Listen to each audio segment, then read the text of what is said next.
of Trustees to order. I call the meeting of the Sweetwater County School District Number 1 Board of Trustees to order. If you would stand and join me with the Pledge of Allegiance, please. I pledge allegiance to the flag of the United States of America and to the republic for which it stands, one nation, under God, indivisible, with liberty and justice for all.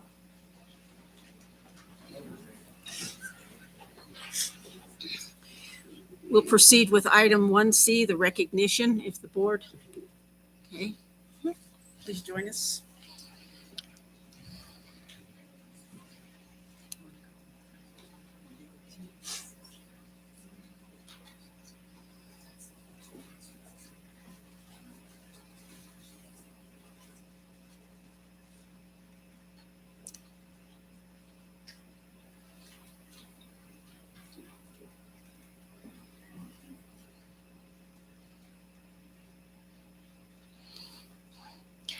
This evening, the Board of Trustees and Superintendent Kelly McGovern would like to recognize the following individuals for recognition.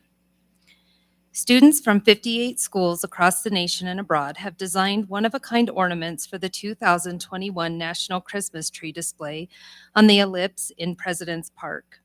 These unique ornaments adorn 58 small trees surrounding the National Christmas Tree. The trees represent each U.S. state, territory, and the District of Columbia as part of the America Celebrates ornament display. These artists give their time and talents to design and create ornaments that symbolize the history, heritage, and culture of their homelands. The America Celebrates Ornament Program is an annual collaboration of the National Park Service, the U.S. Department of Education, and the National Park Foundation.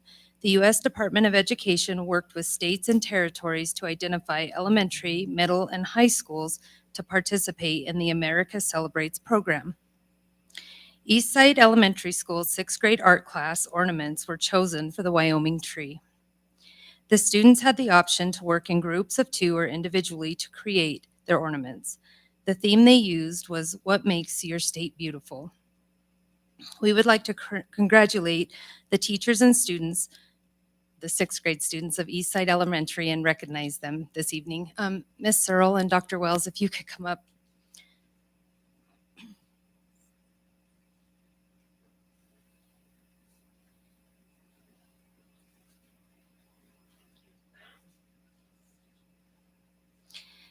Miss Nancy Rollins and Tyson Young,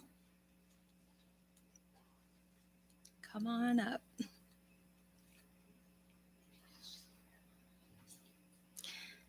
Delfino Balderas, Emma Burdett, Aaliyah Casillas,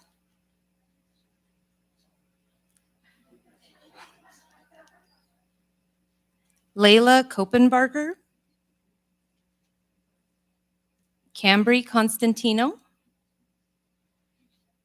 Hayden Cutler, Porter Dorigati, Jordana Fredericks, Berkeley Garner, Isabella Gibbons. Oh, we need to keep the kids up here because you guys are going to have a picture. Sorry, Michaela Harrington, Declan Hayes,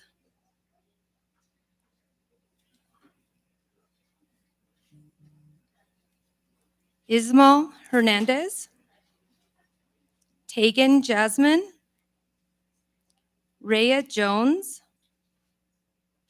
Maddox Como Lewis, Carly Kessler, Isaac Magagna Ortiz, Calvin McCullough,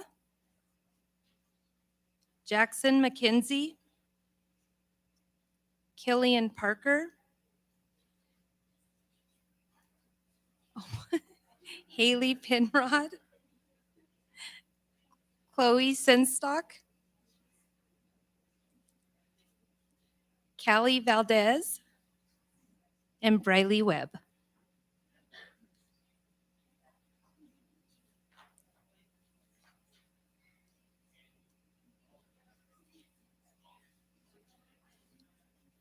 I know. We're going to have you guys move up here with the board members in up front, and we want to congratulate you. Congratulations.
Next, next, we would like to recognize the Huddle Up Booster Club for their collaborative efforts and commitment to our student athletes.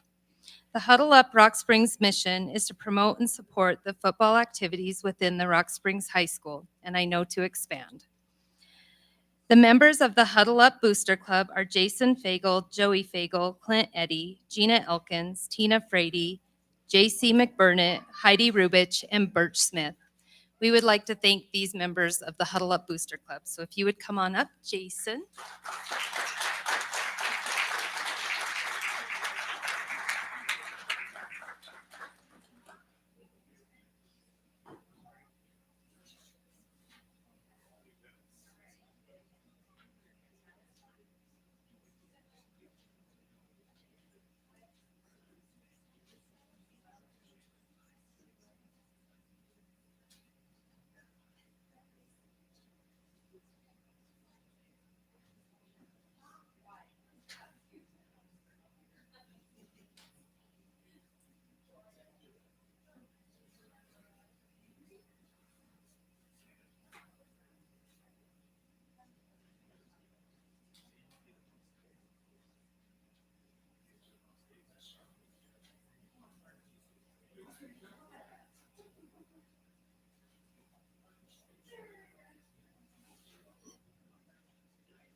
You could have the board members hold the flag so that they can see it.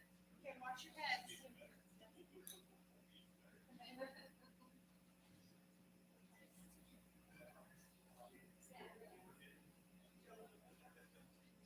right, guys, are you ready? 1, 2, 3.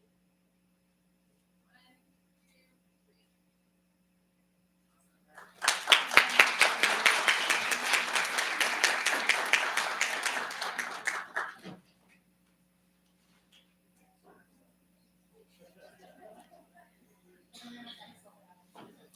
Thank you. The community spirit and school spirit has been uncandid. Thank you. Oh, okay. Go ahead. You can give it to them. Absolutely. We'd like to present this to the school board. Some ongoing efforts. We're gonna start here.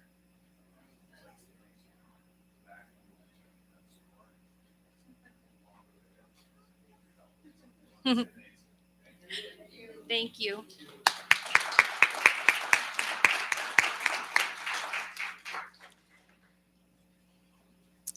Ms. Beth Strom, one of our school nurses at Rock Springs and Black Butte High School, recognized in the state school nurse newsletter. Below are some excerpts from the article. My name is Beth Strom, and I have worked as a school nurse caring for the students and staff of Sweetwater County School District Number 1 in the high school setting since 2001. Many school nurses may agree that our students teach us many things if we're listening. When I saw the increase of teen pregnancies, my goal was to provide guidance and support to keep this group of at-risk students in school and graduate with their high school diploma. I decided to start a teen support group for pregnant and parenting teens. The goal was to advocate, educate, role model healthy behaviors, tradition and values, guidance for college transition, utilization of community resources, and support to help them stay connected to school and graduate. Since 2008, I have supported more than 140 pregnant or parenting students who attend Rock Springs and Black Butte High School. The graduation rate for this group of students, both teen boys and girls, is about 87%. I didn't realize when I first started this group for pregnant teens, moms, and dads that it would be so successful. I am so proud of all my teen parents. We would like to take this opportunity to congratulate Ms. Beth Strom.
We would like to take this opportunity to honor the retirement of Sheila Kane for 20 years of service to the district as a classroom paraprofessional and bus driver.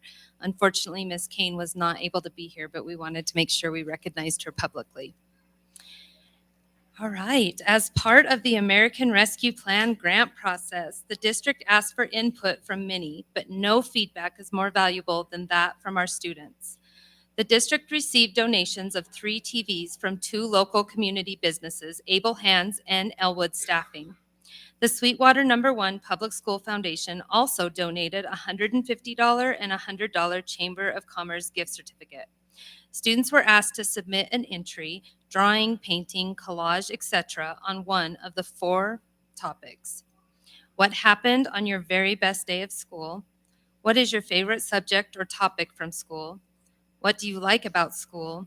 And what are your favorite activities at school? It was not an assignment for one of their classes, and winners were drawn at random from the 113 total entries. And let me tell you, reading these entries gave me goosebumps. They were pretty amazing. So a drum roll, please. Pre-K through 3rd grade, Trevor Woodward, a kindergartner, won a 50-inch Roku TV.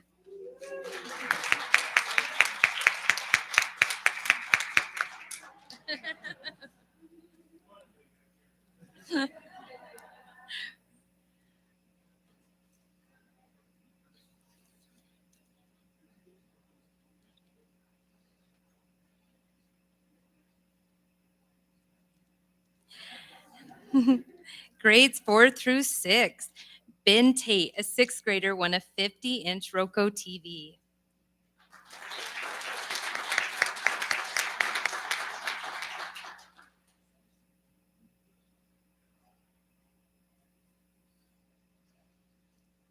Grades 7 and 8. Charles Dunn, a 7th grader, won the $150 Chamber of Commerce gift certificate.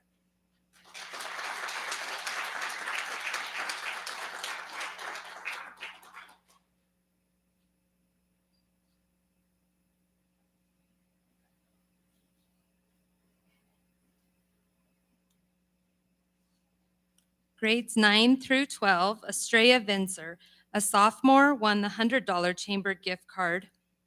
Is Estrella here? Okay, we will get that to her. And last but not least, grade 9 through 12, Cadence Aldridge, a senior, won the 55-inch Vizio TV. Is Cadence here? Oh, yes, perfect. Thanks. Sorry, Zach. I'm sorry.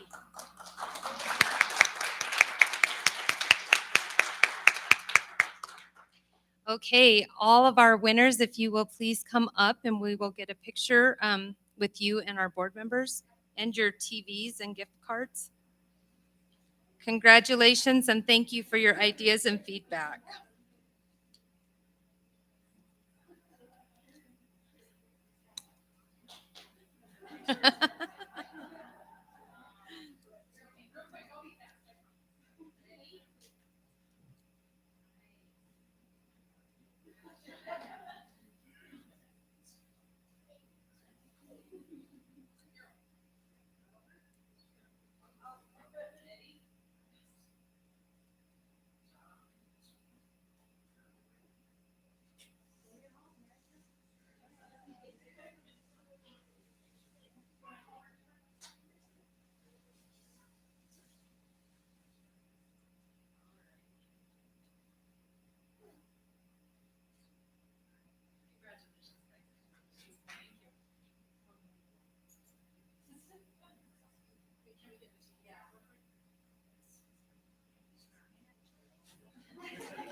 There's a holder right there, honey.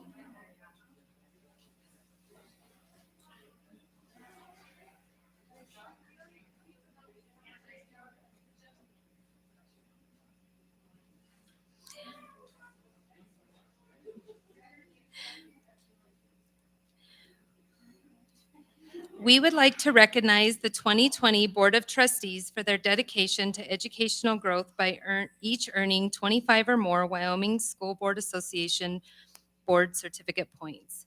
These members are John Batolo, Leonard Hay, Matthew Jackman, Carol Jellicoe, Max Mickelson, George Reedy, and Stephanie Thompson.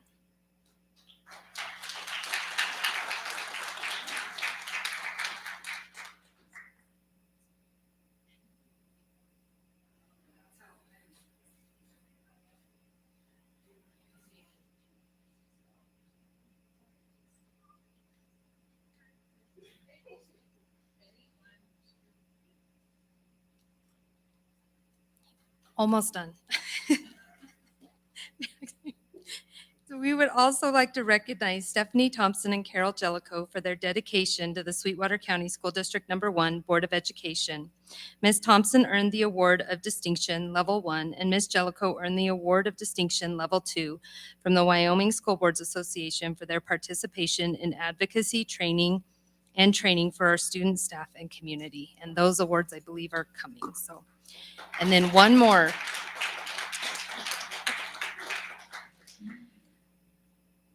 Safety concerns regarding bus pickup out north was brought to the attention of the district.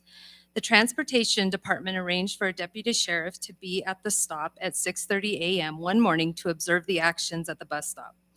Knowing that the Transportation Department was very shorthanded, Superintendent McGovern on her own accord drove to the stop prior to the 6:30 a.m. bus pickup in order to liaison with Sergeant Powell of Sweetwater County Sheriff's Department and observe the issues at the drop-off location. Sergeant Powell spoke to the driver of each and every parent vehicle to stress the importance of student safety, safe driving, and not running the red stop arm of the school bus. Because of the proactive approach and the collaboration between the Sweetwater County School District Number 1 and Sweetwater County Sheriff's Department, the students will be safer. Although all employees of the district and the Sheriff's Department do go above and beyond, this is only one example of the tireless work that Superintendent McGovern and Sergeant Powell do for our students and family, and we would like to recognize both of these individuals. Sergeant Powell's not here, but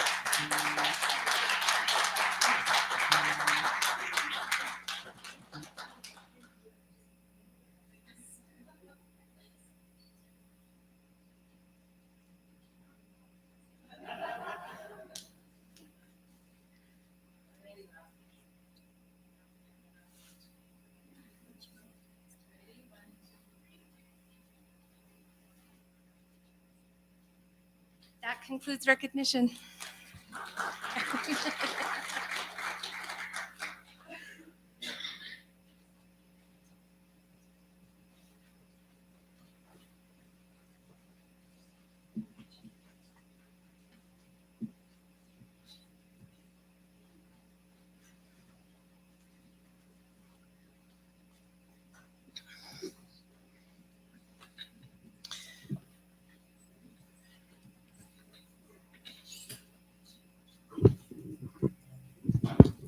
We'll proceed with item number 2A, roll call. Mrs. West? Mr. Reedy? Mrs. Summers? Here. Mr. Mickelson? Here. Mr. Vitolo? Here. Mr. Jackman? Here. Mrs. Thompson? Here. Chairman Jellicoe? Here. Item 2B, I would entertain a motion to approve the agenda. So moved. It's been moved by Mr. Mickelson. Is there a second? Second. Second by Mr. Jackman. All in favor, please say aye. Aye. Aye. Opposed, nay. Motion passes. Okay, we also have an addendum. Is there a motion to approve the addendum? Motion by Mrs. Summers. Is there a second? Second. Second by Mr. Jackman. All in favor of the addendum, please say aye. Aye. Aye. Opposed, nay. The motion passes. Item number 3 on the agenda is board reorganization, board reorganization. As is normal during the month of December, the board reorganizes every year. We did not have an election this year, but it is an annual event. So what is the board's desire? Madam Chair, Mr. Jackman, motion to leave positions as previous years. there's a motion to leave the board officers as they have been for the 2021 school year. Is there a second? Second. Second by Mr. Batolo. Any discussion? All in favor, please say aye. Aye. Aye. Opposed, nay. The motion passes. Superintendent reports. Item 4A, the 2021 audit report from Scogan, Cometto and Associates. Is that virtual? Okay. Okay. Hi, Roxy. Hello. Please. Good evening. Please proceed. Okay. Good evening, Madam Chairman and members of the board. Thank you for inviting me to share the results of the audit this year. And thank you for allowing me to do it virtually. It does save a bit, especially with this wind. Traveling on the interstate, I don't think would be all that exciting. We're pleased to report that the audit went very well. The staff of the district completely cooperate as we're conducting the audit. They make us a priority, get us in, get us out. They operate in a very professional manner. I think the board and the constituents of the district can really be proud of the level of professionalism that is displayed by your staff. You do invest in accountability by having 2 CPAs on board and keeping them up to date on the continuing government education.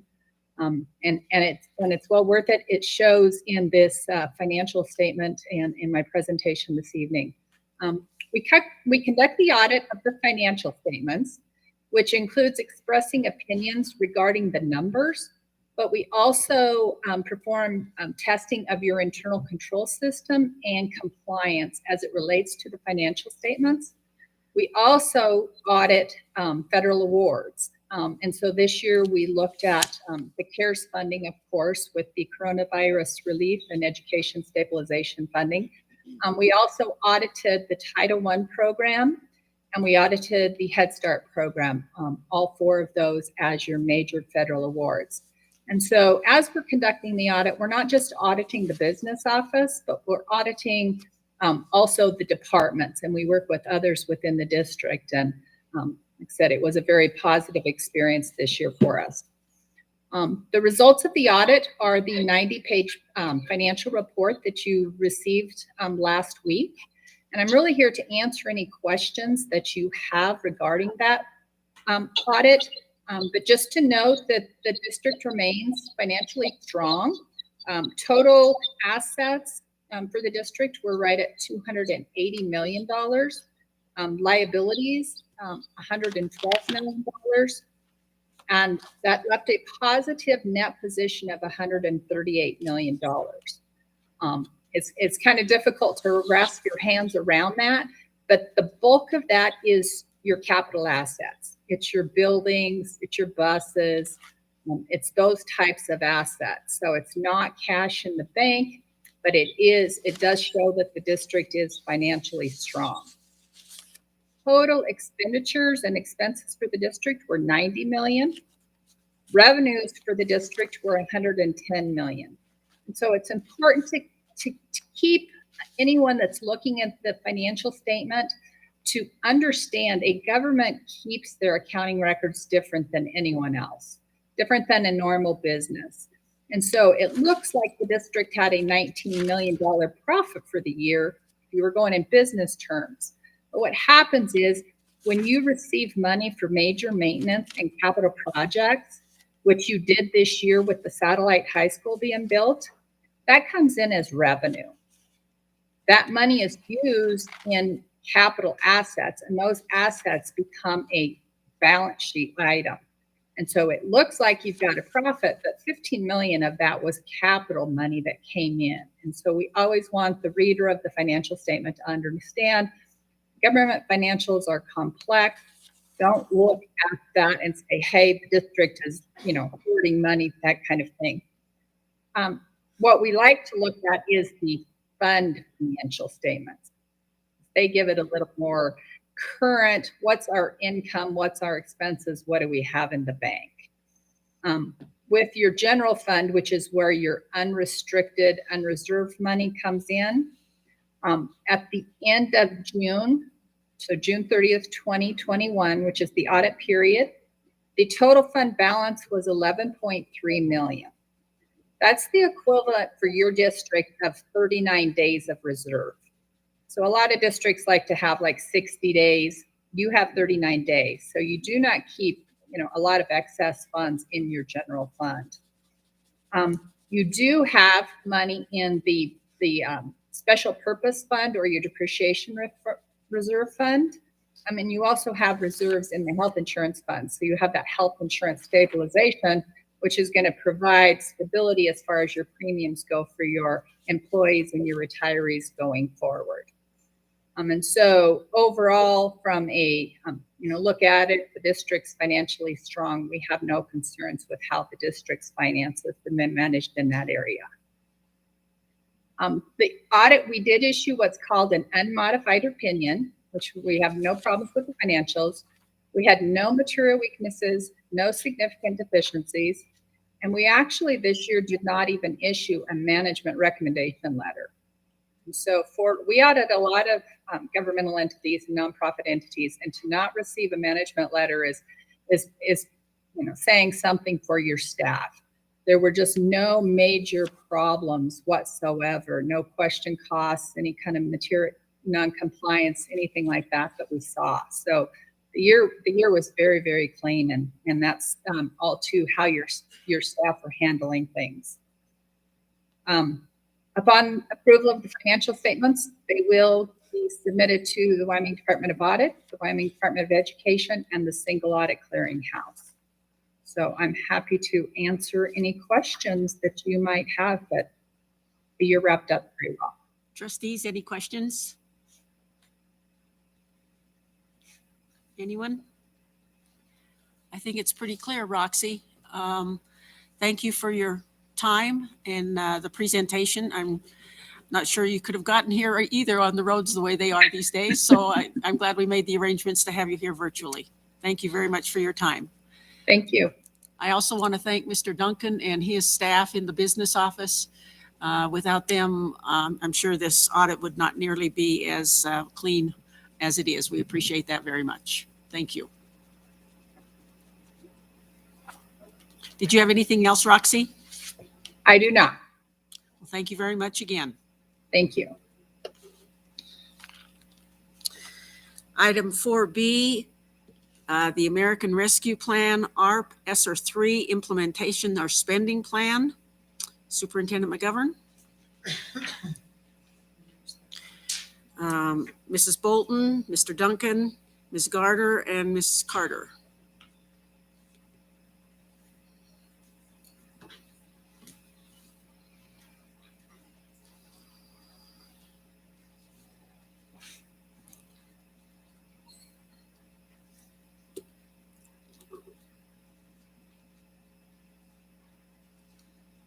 Good evening, Chair Jellicoe and fellow trustees. Thank you for the opportunity to speak with you this evening. What we have are two documents that we'd like to briefly walk through, which is really the result of a long process as the district gets ready to apply for the American Rescue Plans or the ARP grant funds. As you know, the total for these grant funds is about $14.2 million. And it's really been a process that we started at the end of October. And the ultimate goal was to be able to bring not only a safe return to instruction, which we brought to you, I believe, in November for approval, but also the spending plan, which is what they refer to as the implementation plan. The process was, we wanted really to hear from everybody.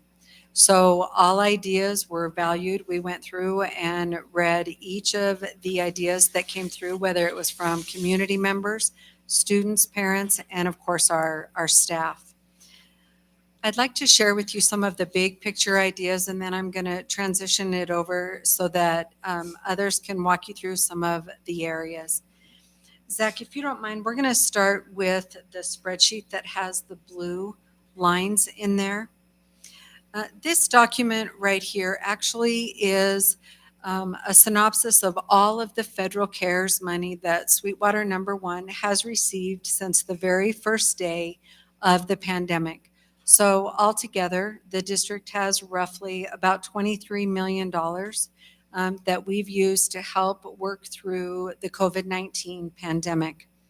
What's nice about this document is it's uploaded to our website and it's updated as we work through. So it's a living document. When things change or if an amendment comes through, it's always up there for anyone to take a look. And what I'd like to talk to you about just a little bit, and I know some others will go into much more detail, is the first thing was the process that I shared with you. And then the other is how some of the funds were allocated a little bit. We spent approximately 5 full days. And I'd like to say thank you to all the people that are here with me presenting this, because there were evenings that we were here till 7:30 at night. We started early in the morning and we went till 7:30 working on this plan. And the big picture idea was to make sure that we were strategizing and using our grant funds to the best capability that we can. So on here, it might look like, for example, that we don't have something in one particular area, when in reality, we're able to fund things out of a different grant. So with that idea, just to walk you through a little bit of some of the ideas, it really fell into a couple of different areas, whether it was something that was a stimulus, meaning that it was an area of need for Sweetwater One, or it was a relief. We know that our staff continues to work extremely hard to keep the schools open and move through the pandemic. It is no easy task. Last year was very difficult, and our staff still perseveres all the way through every single day. And we have built in some ways to say thank you to our staff, not just a thank you publicly, but also for their pocketbook. And Scott will get into that in just a little bit. But if you go through, Zach, on a couple of them, if you go to page 3, just a few things that I'd like to mention to you. I know Nicole's going to talk a little bit more about personnel that goes with it, but Where it has the Carissa ESSER 2 and it's Fund 256, just some clarifications because you're going to see some differences between what we currently have in place to support people, and then also what would it look like for next year pending your approval, trustees, and then of course WDE as well. On the line where it has interventionist close to the top under Fund 256, that is the interventionist that is currently in place for this year. So we allocated 16 of those, and we were able to hire 11 of them. And when you walk through, what's nice about this template is it has, of course, the fiscal years across the top. It has the funds in there that's remaining, when they have to be spent down by, and then how much is allocated in the years to follow.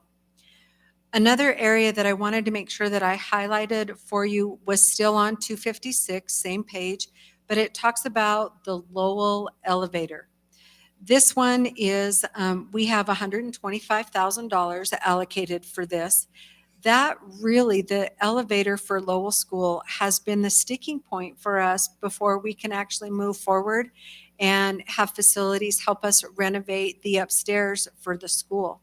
So as you know, right now, Lowell School, the bottom part has been completely renovated, and it serves a lot of our transition students, 18 to 21.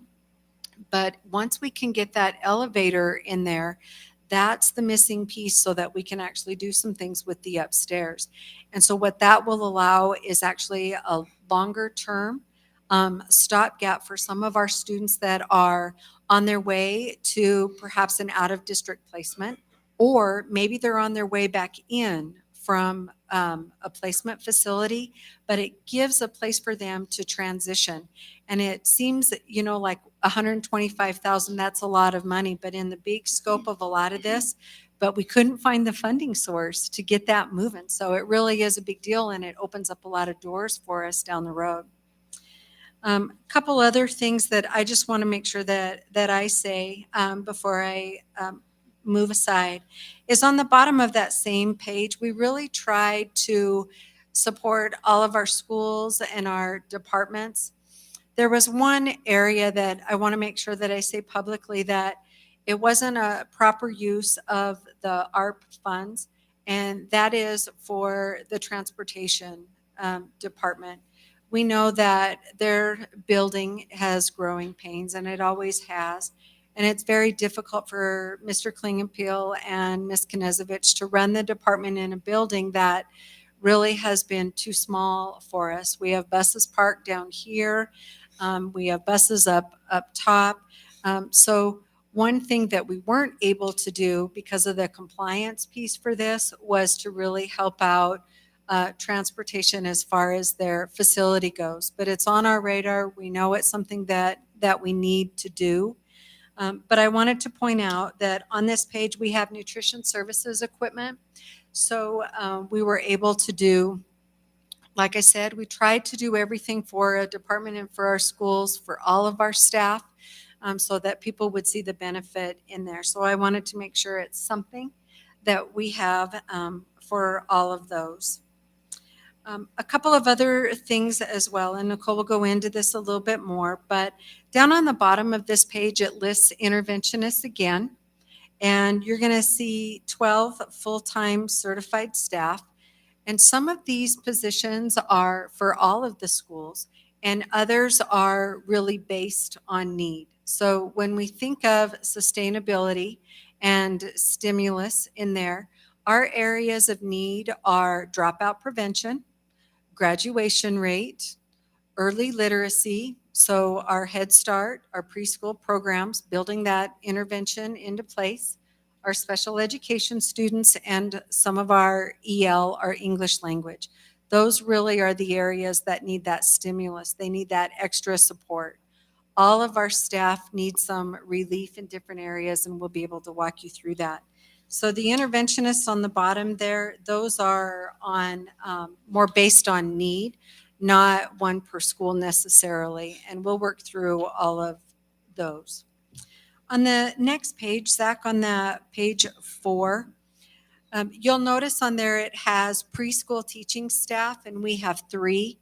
So for this one, just to walk through quickly, we know that Overland School is being renovated this year because that will be the new home for our Head Start staff and our programs for next year. And so Head Start preschool is probably one of the best interventions that we can give our kids so that they're kindergarten ready. So we put in there for 3 staff. Trustees, the actual details of, how would that look? Would they be teachers? Would they be some type of assistant in there? Those fine details haven't been worked out. So as more of a broad sense, we call them teaching staff. A couple other things for counselors in there. You'll notice 4 full-time counselors. Some of those, again, those are based on need and primarily for our junior high and Rock Springs High School. There's one that we have out of a SIG grant that we'll be needing to swap the grant funds out of, but and some of those really support both areas, stimulus and relief, which is the social emotional learning. People are going through a lot right now, a lot. There's so much that our staff and our bus drivers and our food service, everyone in a school, that they take care of kids every day and they go home and they come back the next day and they do it again. So we have got to make sure we say a thank you to them. And then for the 12 full-time substitutes, I'll leave that a little bit. That is great news, and I'll let Nicole share that. On page 5, just one more, Zach, and then I think I'll be transitioning this over. Trustees, what we did on page 5 was where it says allocation recap. We put those into each one of the categories so that they would meet the components of the grant. So if someone said continuity of services, so how are you going to maintain that if the COVID numbers increased again to a point where perhaps we had to go back to something like last year, do you have a plan in place and the funds to make that a continuous service, with in-person learning really being the ultimate goal? And then one thing that I do want to mention, and you can see through there, mental health, it is the 6.96%. That is an example of an area where it looks like that it's smaller in the ARP funds, and it is. But the reason for that is we strategized to apply for some grants that would help us with social, emotional, and mental health, including suicide prevention grant. We have the SAMHSA grant, a $2 million grant that is for 5 years for us as well. So we have some of the emotional health pieces coming through in other areas. That's why that percent seems so small for you. Also, one final thing is at the end of these, and they start on page 5, Zach, and it goes 5, 6, and perhaps all the way through almost to the very end. And we'll talk to you about what some of those grants are at the end here when the next person and the others get a chance to visit. But what's nice about this document is it lists all of the 16 compliance areas for this grant. So at any time, if someone wanted to know what area are we trying to meet in there, we make sure that it goes through one of those 16. And again, big picture, trustees, pending your approval this evening, what we'd like to do is have things translated if approved, so we can have a Spanish edition and get those on the website. And then we'd like to submit this to the Wyoming Department of Ed for their approval also. So I know you've got questions on different things, but I want to give the others an opportunity to maybe answer some of those here before we open that up.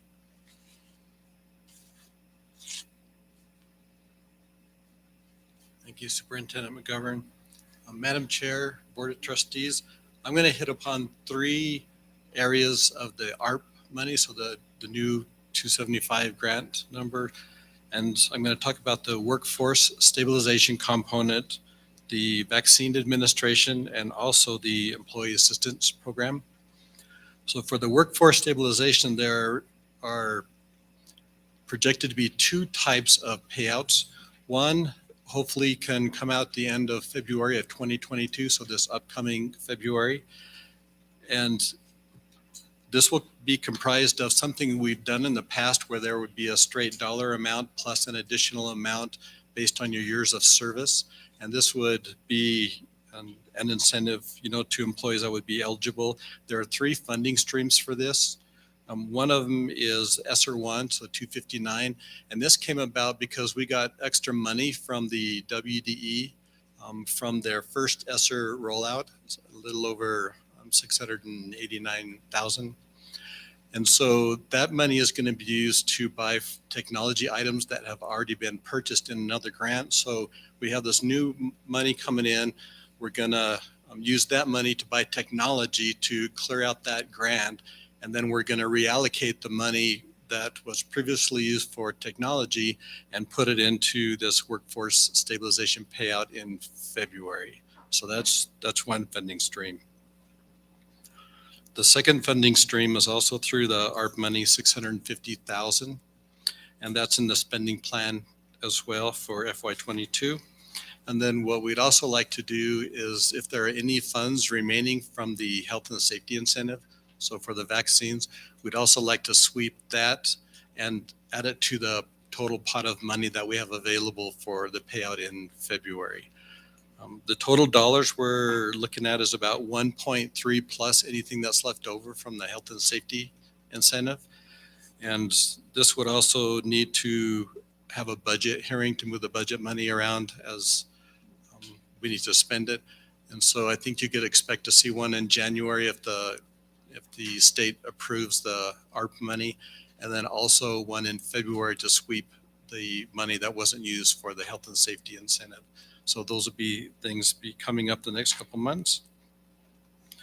The second payout would be happening at the fall of every school year, beginning in FY23. So the fall of 2022, the fall of 2023, and the fall of 2024. And there is $650,000 allocated for each year in much like a retention incentive to keep people coming back. And the thought behind it here as well is to offer a straight dollar amount plus an additional amount based upon your years of service with the district. And the total amount for that is a little bit shy of 2 million, it's about 1.95 million. And again, that will be 650,000 over a 3-year period. The second component is the vaccine administration. And in the ARP money, there's $50,000 set aside.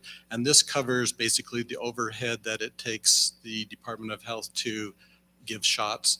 Because the cost of the vaccines themselves, I believe, are funded by the federal government. But in order to give the shot, they often pass on a small administrative fee for giving those shots. And so there's money aside to cover that if we need to.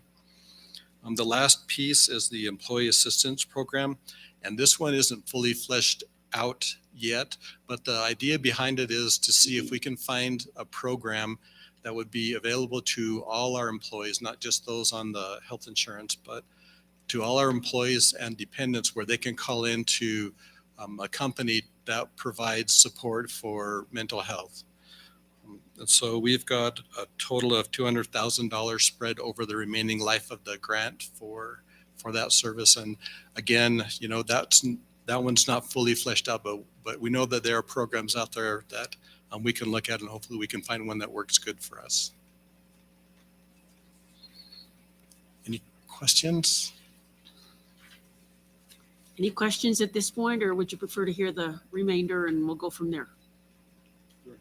No. Please proceed. Okay. Good evening, Chair Jellicoe and trustees. So as we read through the proposals and the feedback submissions, there were many ideas to address learning loss. We heard countless requests of needing more staff and more help. And so we took every suggestion to heart and are excited to be able to share our ideas to address the concerns that were shared. So as you might recall, 20% of the ARP money of the 14.2 million was needed to address learning loss. And as you saw in the allocation percentages, 58% will actually be addressing learning loss for the students of Sweetwater School District. We're focusing on reading and math intervention, English learners, student learning, special education students, secondary student support, our virtual school needs, early intervention, as well as improving and guaranteeing high quality instruction. So as Ms. Superintendent McGovern mentioned, we plan on hiring 12 additional interventionists to target the largest populations of need of at-risk students in the district. We also want to hire 8 additional EL teachers who will provide and support student achievement so that students can make progress and access content standards. We also want to hire 4 graduation coaches. The district data shows the need to support academic goals as well as building relationships with these students and families. These coaches will support post-graduation goals and job skills training as well, while intervening and tracking student progress and academic achievement. 3 additional teaching staff are needed for the preschool. As Superintendent McGovern shared, we're planning that. We're kind of building that program, and we will be sharing more about that in the future. To support the continuation of the Sweetwater Virtual School, we want to continue to provide a learning opportunity for the students and families of our community. These students are able to access high quality instruction with a variety of courses K through 12. These students some require one-to-one instruction or an alternate learning environment. And so we're excited that our Sweetwater Virtual School has been so successful, and we want to be able to support that as we continue. Our program does provide students the opportunity to earn a diploma, and they also qualify to earn the highest levels of the Hathaway. More than 100 students in Sweetwater School District have selected to be a full-time student and are currently enrolled in our virtual school. And we've been thrilled to be able to meet the needs of each one. You might also see on our list that a full-time translator is needed to support the students at Rock Springs High School. This translator will help us build community relationships while also building connections and cutting the gap between families and schools. And so we need to be able to support Rock Springs High School with that. We've decided to open up some mini grants, and so you might see that on the list of learning loss ideas. Those mini grants will be available for sites to be able to apply to provide classroom and building specific interventions. There were lots of suggestions that were very targeted to certain schools or certain populations, and so we want to open that as a little mini grant where schools can apply for that money, and then we will be able to fund their ideas that way. Let's see, many of the suggestions that were shared involved reading intervention and professional development for our teachers. I'm excited to share that this past week we were selected to receive almost $900,000 from the Wyoming Comprehensive State Development Mini Grant, which kicks off the intervention projects that we were hoping to be able to fund, which we didn't have to use our ARP money because we know that we received this mini grant, which qualifies us then to receive the full literacy grant, which is, we hope to be over $2 million over the next 3 years. And so more details are to come on that project.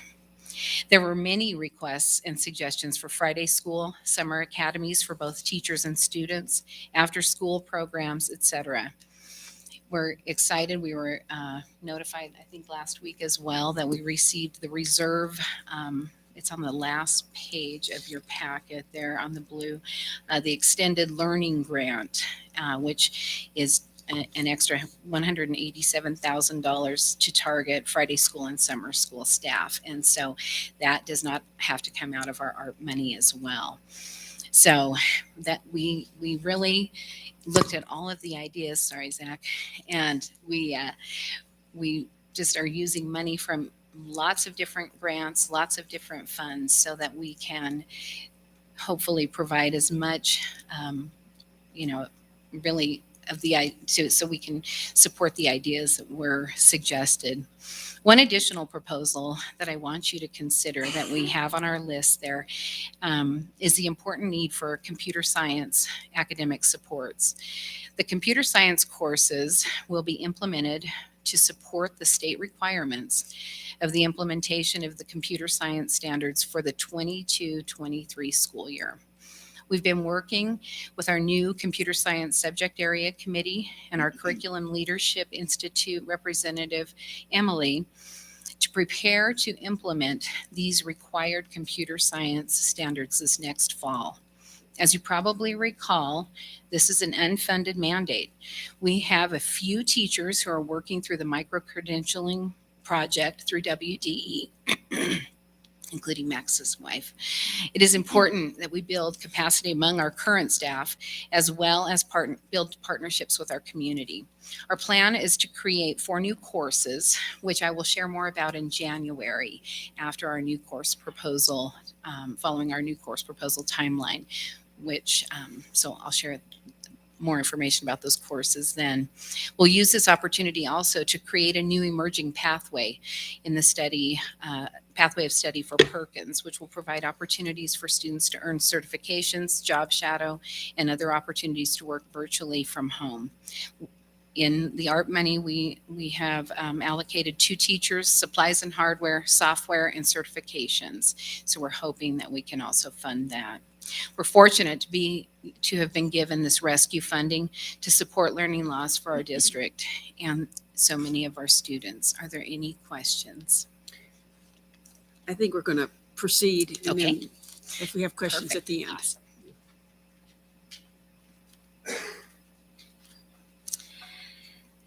So we had requests for people. And so we really problem solved on how we could get more people to impact our students at the greatest capacity and support our current teachers in our schools. The one thing long-term from the human resource side that you have to look at is sustainability of the staff. So if we bring all of these people in, what's going to happen when the funds run out, which is a big question. So there were lots of requests for paraprofessionals. And one of the hard things with classified staff when you bring paraprofessionals on is I could move them into positions that are open, right? And then the grant funded position's still open. But when we fill that, that's how many people that we're going to have to essentially RIF when the money ends. And so you don't want to hurt the people.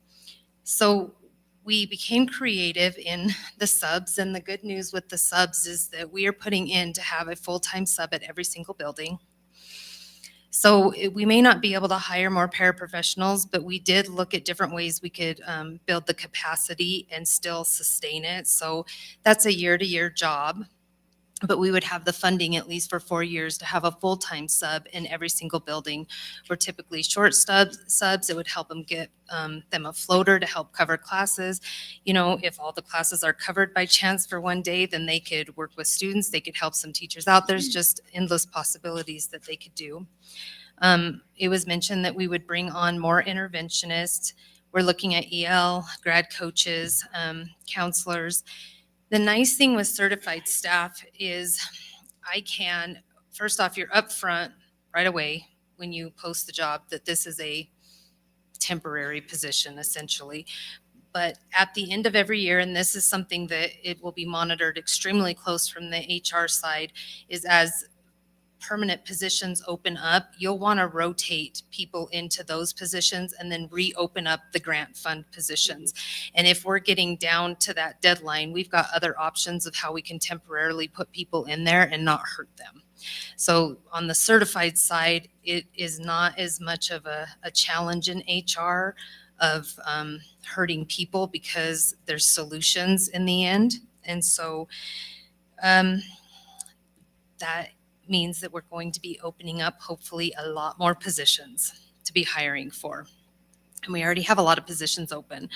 But I want to remind everyone that the reason why we had such a hard time filling the interventionist positions for this year is because the funding from the state wasn't even approved until, June, I think. When you post teaching positions that late in the year, the likelihood of being able to fill those is going to be slim to none. We had all of our positions filled, but between some late funding approval and then late resignations, they hurt us and they hurt our kids. It hurts us trying to be able to fill those positions. And so that's why we still have some open. Nonetheless, 13 job fairs are on the docket, either virtual or traveling. Some are specifically targeting just special education, school psychs, counselors, things as such. And so what we'll be doing is selecting a small group. We won't leave any schools, we won't leave the district empty of administrators. We'll make sure that we're taking a couple at a time. Depending on a couple fairs, we might take a few more from the high school, junior high, or places that have a lot more openings. But we will be hitting 13 fairs. The ones that are coming up in February, both of those are virtual and both of them target special education. But the sooner, even though if the board approves this plan tonight, I could get these opened up at least so that we could start pulling applicants. And then when if the state approves it, that's when we could start filling them.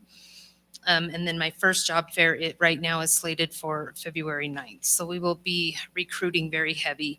We'll also be recruiting very heavy through media outlets. And I'm also sending flyers to all of the College of Educations. We've been in contact with them as well.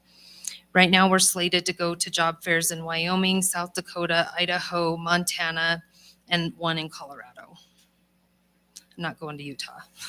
They always hold a Utah exclusive fair the night before they open it to out-of-staters, and they've already accepted jobs. So we have other fairs we could go to that we can target. Maybe Kansas too. That's still up in the air. So, Arizona. Sorry, there's one in Arizona. But that one's virtual. So special education funds and grant funds will help pay for those because we'll be recruiting special education very heavy. Hit it. Oh, yes, I'm so excited to say that we get to add a nurse and we get to add a sub nurse. So our nurses will be so excited and they need the help. And so we're very excited to be able to add those positions. So, okay.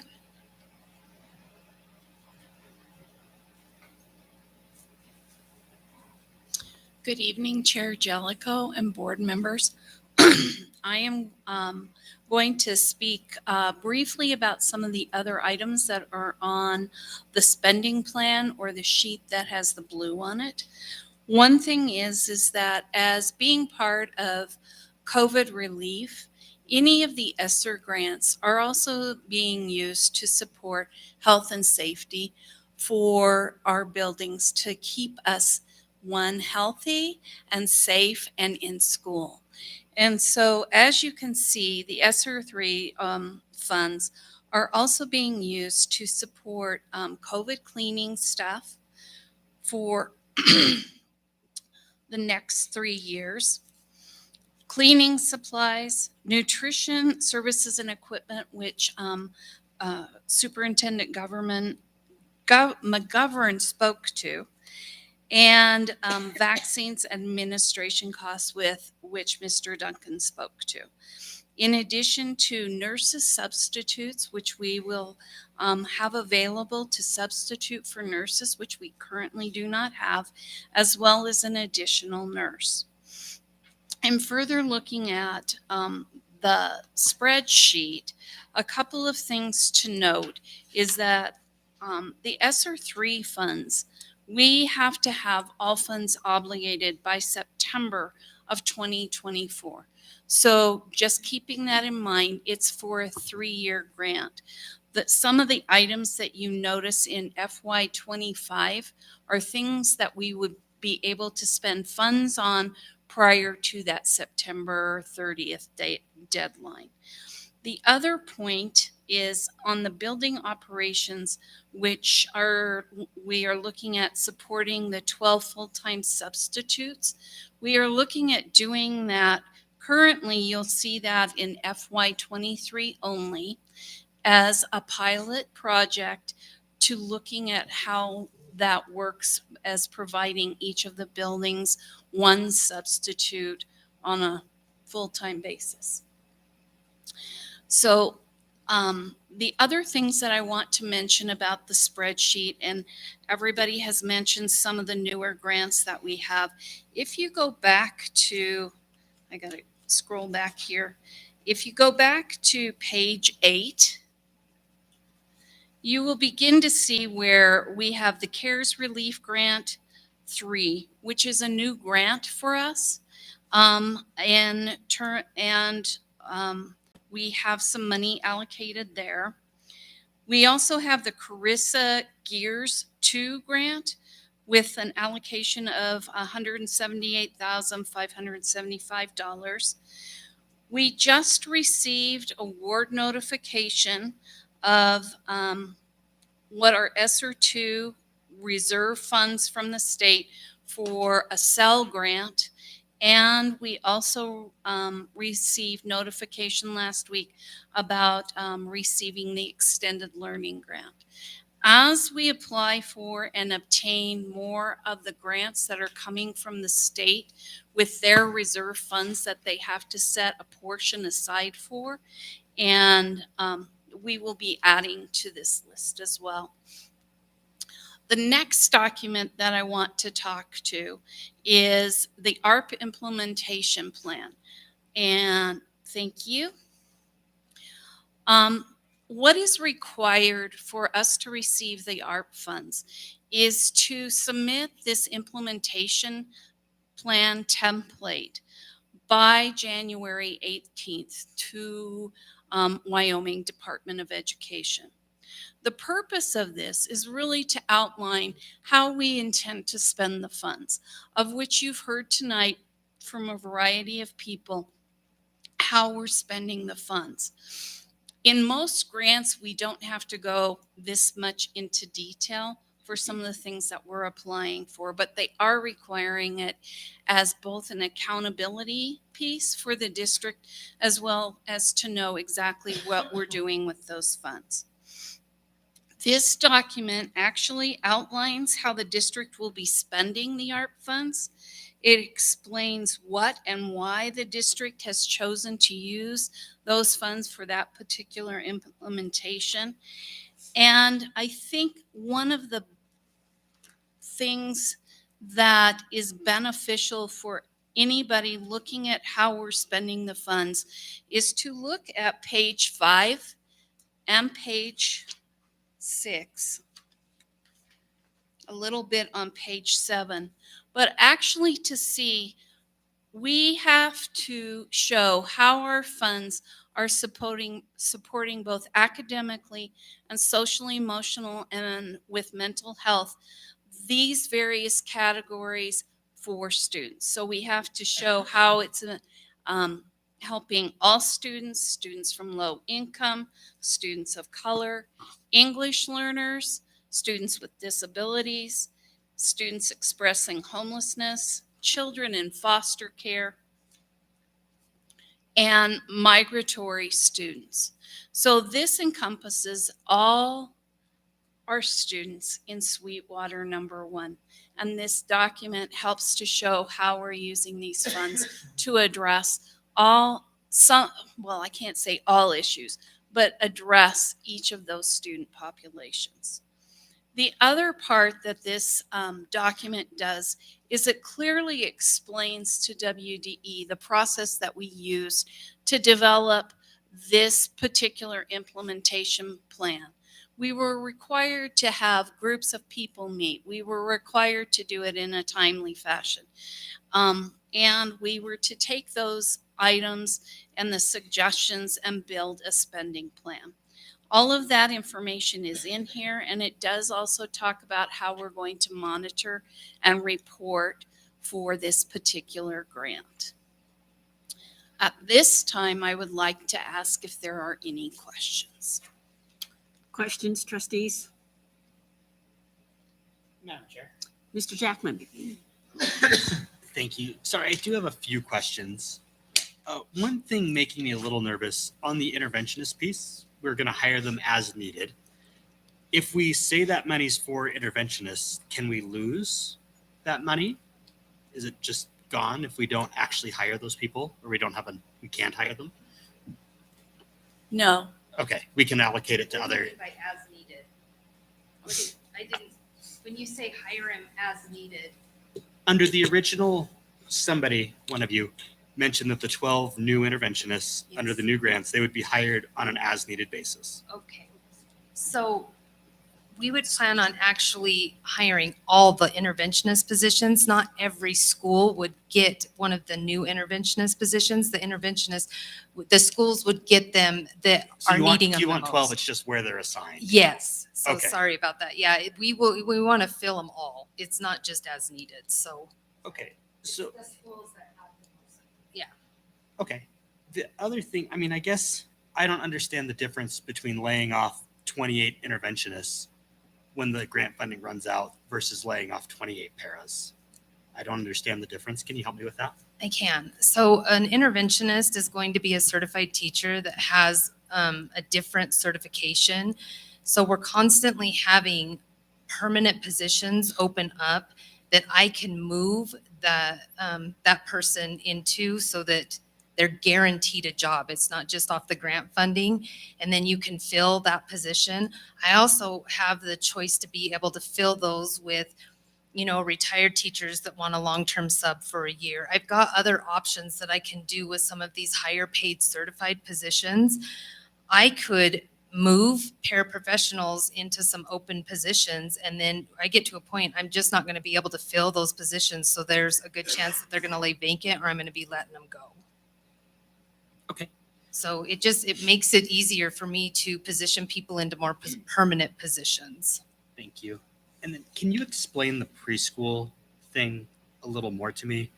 And I'm getting at this because you talked a lot about sustainability and how these positions have to go. We're going to build a preschool in 2 years and then potentially lay them off if the funding's not there.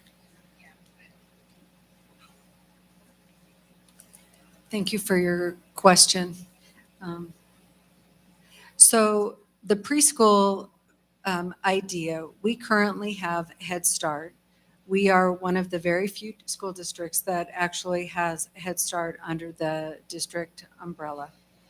So a couple of ways that we could use Head Start for the preschool programs, they have waiting lists of kids that could benefit from Head Start, but they simply don't have enough classrooms to bring those kids in. So the idea for Head Start is where Overland came in, and that's the building that when we build that, the idea is that the additional classrooms will come.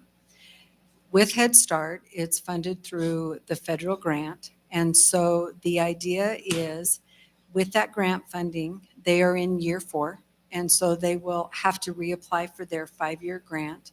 So the idea is to add additional classrooms with the possibility through the Head Start funding.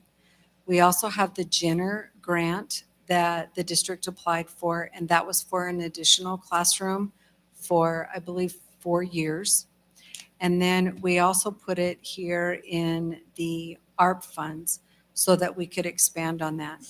We called it teaching positions because we weren't sure if they were going to be actual teacher positions or if they were going to be assistant teacher positions. We don't know what that need would be until those additional classrooms come forward. So because of those specifics, we left it more general. Awesome. Thank you very much. One final thing, and this is probably for Nicole. You talked a lot about the job fairs.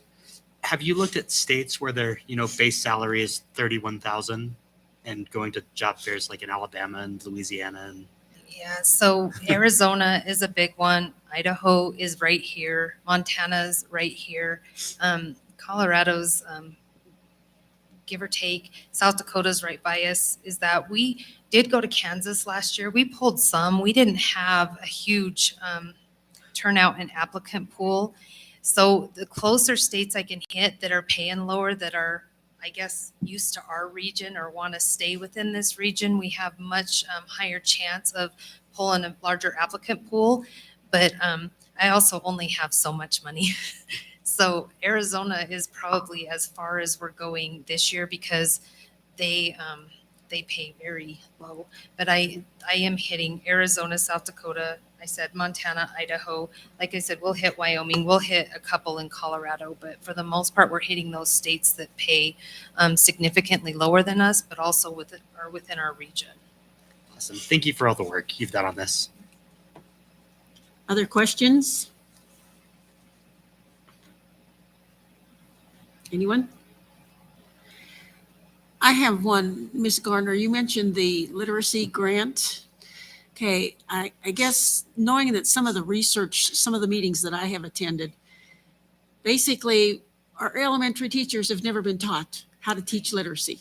And so I'm wondering if some of that money is intended for training for our teachers so that they learn the new concepts as far as teaching literacy so they can teach literacy.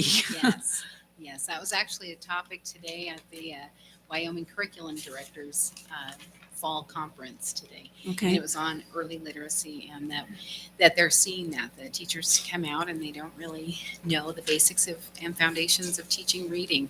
And so that is part of what we plan on implementing over the 4-year grant. So this first grant, the mini grant that we just found out Mhm. about, it actually starts immediately until June 30th. And so we have $900,000 to get this thing going.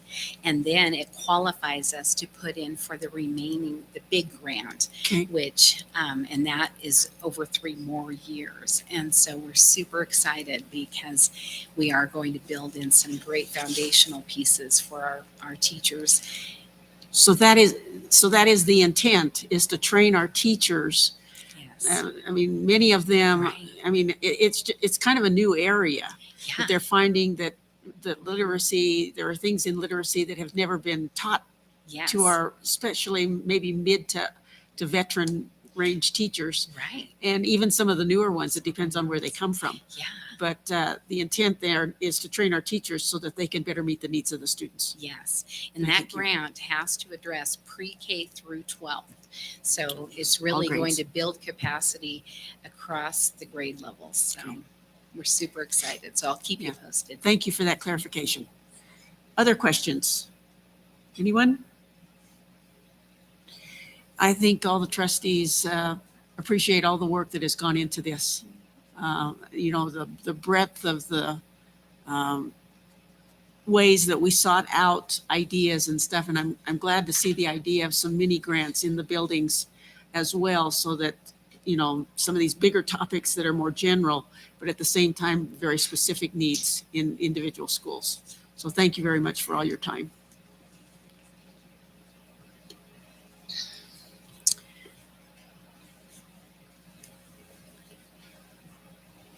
Item 4C, Rock Springs Satellite High School opening plans. Superintendent McGovern, Mr. Celeroli, Mr. Supus, and Ms. Downs Lewis.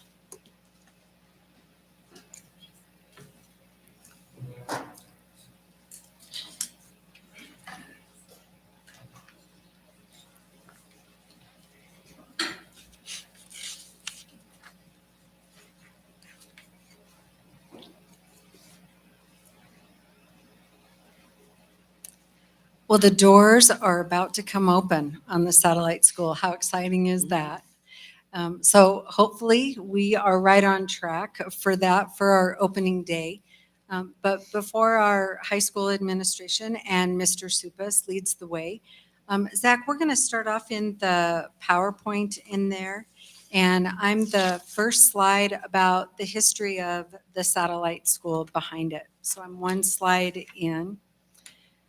When we started this, it actually started clear back in 2006 when Superintendent Grube was here with us, and there was a long-range plan for the 55 acres out there on the west end of town.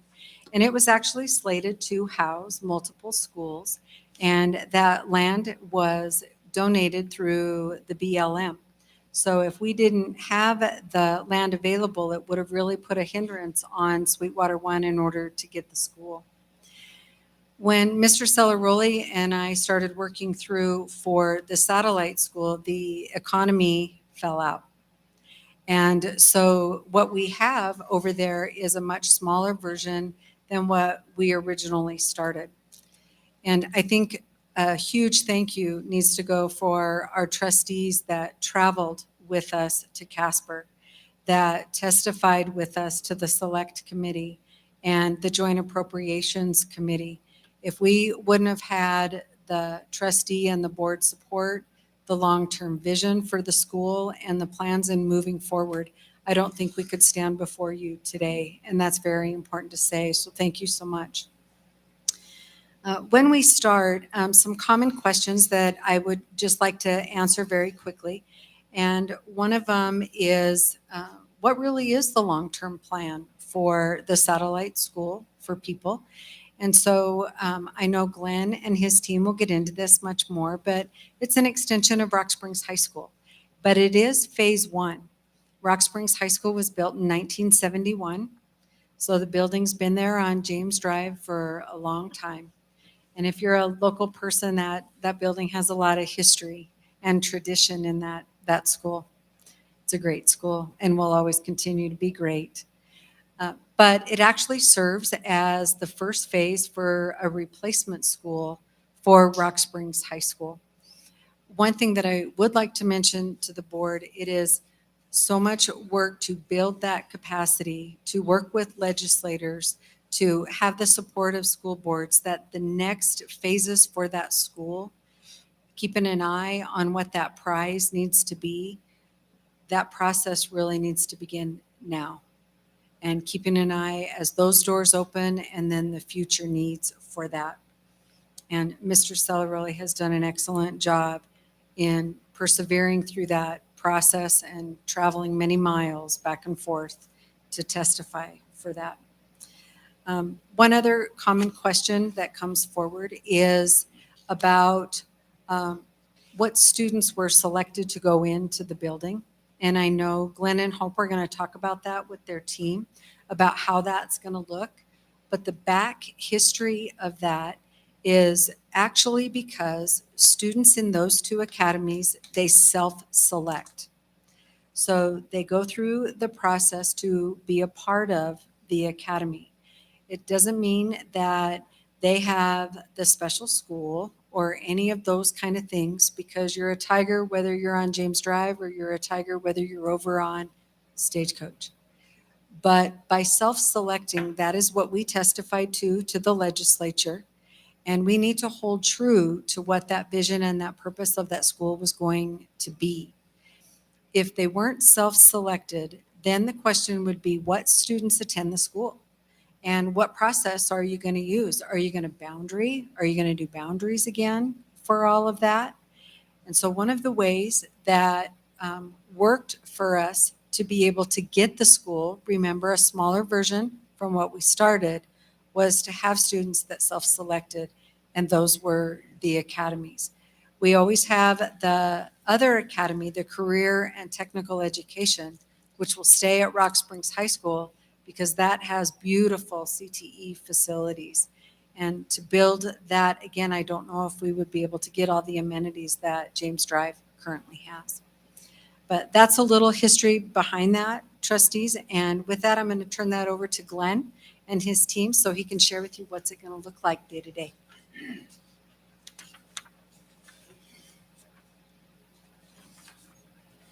Thank you, Superintendent McGovern, Chair Jellicoe, trustees. Thank you for giving us the opportunity to speak about all the planning that we've done in regards to the Rock Springs Satellite High School. Our first portion, Zach, if you would go to the next slide. And I want to introduce the administrative team for the satellite campus. Standing behind me is the current administrative team at Rock Springs High School. which will continue to be the current administrative team at Rock Springs Satellite High School. Dr. Porter, Mr. Straka, Ms. Downs, and Mr. Jasmine, all of us, as you can see on the slide there.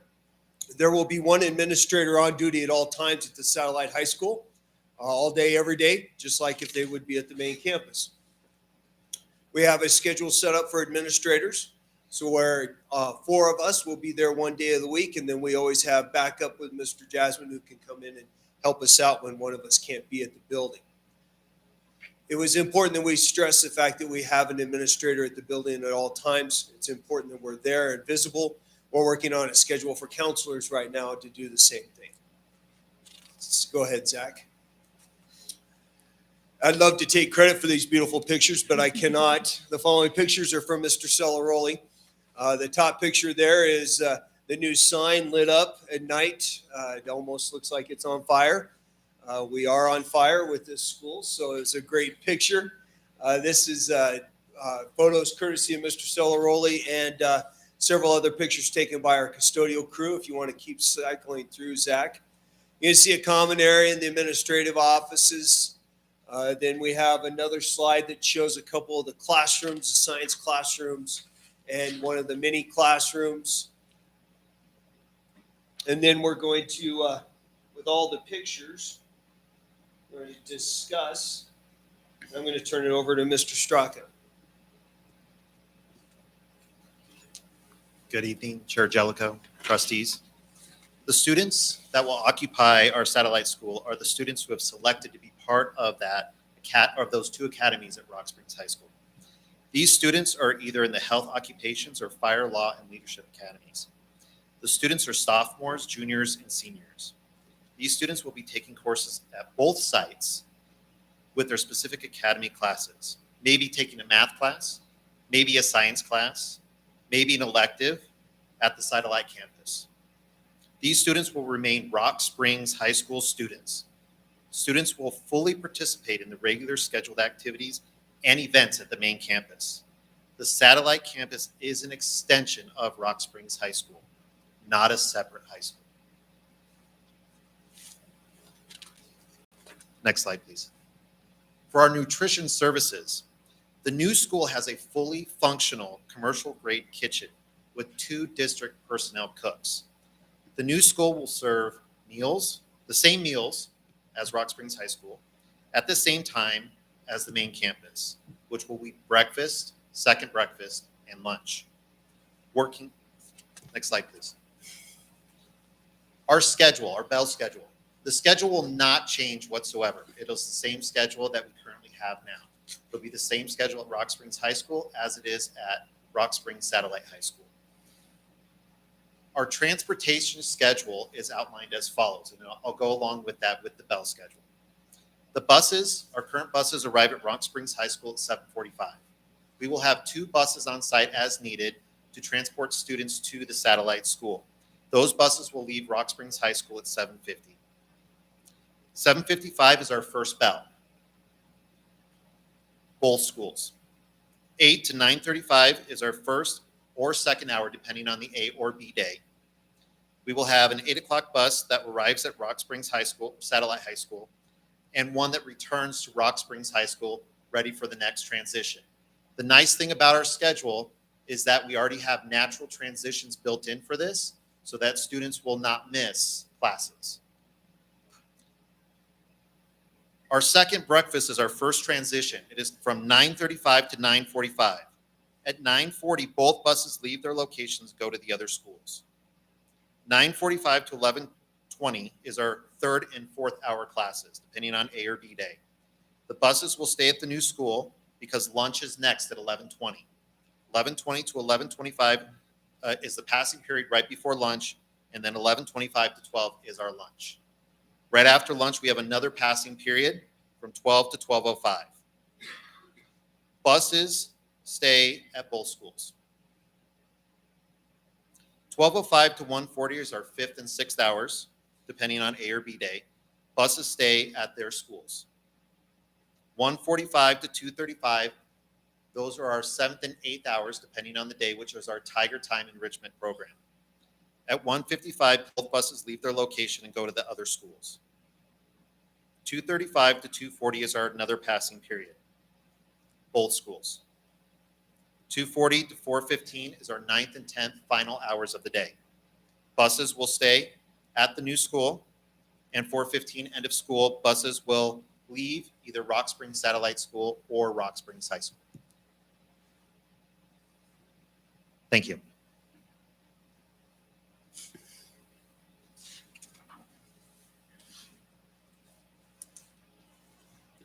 Good evening, Chair Jellicoe and trustees of the board. So next I want to talk about the second semester schedule at Rock Springs High School. To begin, we'll talk about the staff. So there will be 18 staff members at any given time. Hopefully we can get one of those nurses over there, at least part-time. That's not included in here because we don't know on that yet. But 3 of the staff members will stay there at all times. That includes an English teacher, a principal and a science teacher, and potentially an interventionist as well. Teachers will be traveling back and forth, but just like the students, we tried to minimize teacher travel. So Zach, if you want to show them the next screen. I know this probably looks like gibberish right now, but if you just focus on the different colors, if it's in aqua or blue, those are classes that are scheduled at the Satellite High School, and if they're in orange, those are classes that are scheduled at Rock Springs High School. We don't have the individual teacher names up there, but if you think about the rows going from left to right, that would be, so top line, that would be an individual teacher's schedule. So as you can see, they have mostly, for the most part, like students, they will have their classes scheduled over there all A day or all B day, and then they'll rotate opposite days for Rock Springs High School. We do have a few teachers who will be traveling midday. If they are traveling midday, they'll get some extra time in their schedule. Maybe they don't have a Tiger time scheduled so that they can eat their lunch, or some will be traveling on prep times, but there will be some compensation for that. As far as students go, we've tried to strategically schedule them as well. As far as sophomores go, for both FLA and HOCA, they will be scheduled all day on B days, and then on the opposite day, they may have to travel over for their math class. But for the most part, we're trying to keep sophomores and juniors there all day on one day or the other so that they don't have to travel as much. Seniors will be there not all day, but periods 1, 3, and 5 on A days. And then as far as juniors go, they're split. So for the FLA, juniors will be there all day on odd days or A days. And then the juniors will be there all day on even days for the HOCA. So again, we just really tried to minimize travel. There is some in there, but when we have to have kids travel, we will offer the opportunity for them to be transported by bus. And there will be a bus moving in between each class so that if the weather's bad or their cars broke down and they don't want to travel or don't have transportation of their own, we'll take care of that for them as well. And I will turn it over to Dr. Porter. Oh, sorry, I missed a slide. One more slide, Zach. Then I'll turn it over to Dr. Porter. So again, just for everyone's reference, A days are periods 1, 3, 5, 7, and 9. B days are periods 2, 4, 6, 8, and 10. And then our Tiger times are periods 7 and 8. And then again, the rotation of those just depends on, the calendar. And there is a calendar available on the website, but it's a rotating A-B schedule. So beginning on January 4th, that'll be A day, and then it'll just rotate A-B. When there's a holiday, let's say we're absent on a Monday because it's a holiday, and Thursday was a B day, so the Tuesday that we return, it'll be an A day, and then it'll just keep rotating. So, okay, now this time for real, Dr. Porter. Good evening, Chair Jellicoe and Board of Trustees. So the next slides that I'm sharing with you represent a example, typical schedule for our sophomore, junior, and seniors. So on this slide, you're seeing, as the title indicates, that we have a 10th grader in the FLLA Academy, and and the HOCA. So you can see that it's it goes all the way down from 1 through 10. And so that means that the A days and the B days are represented in the student's schedule. Now remember that it's 1, 3, 5, 7, and 9 that happen on A days. And the B days are the even numbers. So if you look to the far right, it'll say under the room column, the SAT, that is not the test that goes against the ACT. That is our satellite school. So the SAT means that on those days that student would be there. And as Ms. Downs-Lewis said, the student, they've done the best that they can to ensure that the students are there the entire day to minimize travel. Next slide, please. This would be a typical 11th grader in the FLLA or HOKA Academy. And similarly, you can see under the room, they have SAT again. And in this case, it's under the even hours of the day, which means a B day. And they will be at the satellite school on the B days and back at Rock Springs proper on the A days. Next slide, please. And here are, as she said, the 12th graders, the seniors, they are flip-flop from the 9th and 10th grade. So they're at the satellite school on the odd hours of the day, which means A days, and back at Rock Springs proper on the B days.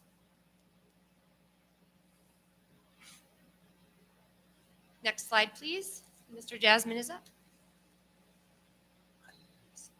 Thank you, Dr. Porter. Chair Jellicoe, members of the board, if you notice as we've gone through this that there's a common message that's being sent, and what we're trying to do is just maintain consistency as much as we can within the transition. That falls in line with our school safety as well. For a few years now, we have followed suit with the SRP, which is a standard response protocol, and we're going to stay very, very consistent with that at the satellite school as well. You can notice that we have emergency services that will be available. We will have our SRO. Ms. Downs-Lewis talked a little bit about our nurse. We'll have that available. That'll be within the near site schools. And then also we're going to go ahead and we're going to start practicing fire drills so that we can get implemented into our new school with those safety protocols that we have put a major emphasis on. And, you know, it's really nice to be able to have the consistency and the common terminology with those. So we'll make sure that we work on those throughout as we get started with it. Our services will hinge on making sure that we have a proper evacuation. And the nice thing about it is we've already looked at that. And with it being a 2-level school, we've been able to go ahead and see a nice transition with our drills where the lower level will be able to evacuate and then our upper level will follow right suit with them. So we've already got a nice transition with that. Next slide, please. So just to kind of summarize a little bit, we've got some future dates that are very exciting. The 20th and 21st is going to be when our staff and our students are going to go ahead and get oriented within the building, and that's right around the corner. We're very excited about that. Also, that's going to work with some of our safety protocols that we've got implemented.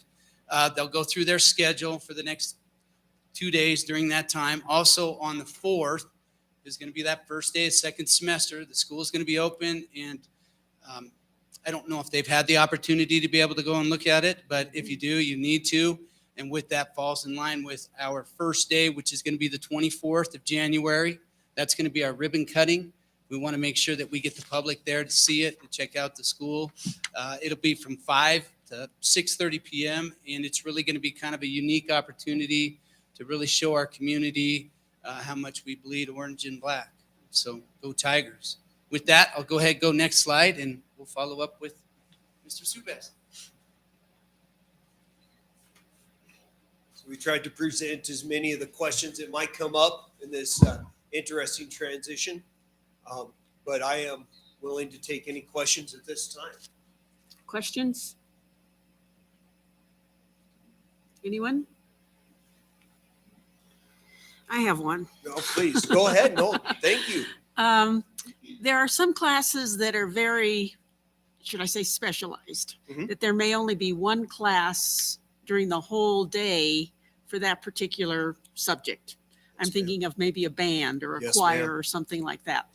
So if a student wishes to be part of that, does that eliminate them from the possibility of one of the academies or vice versa?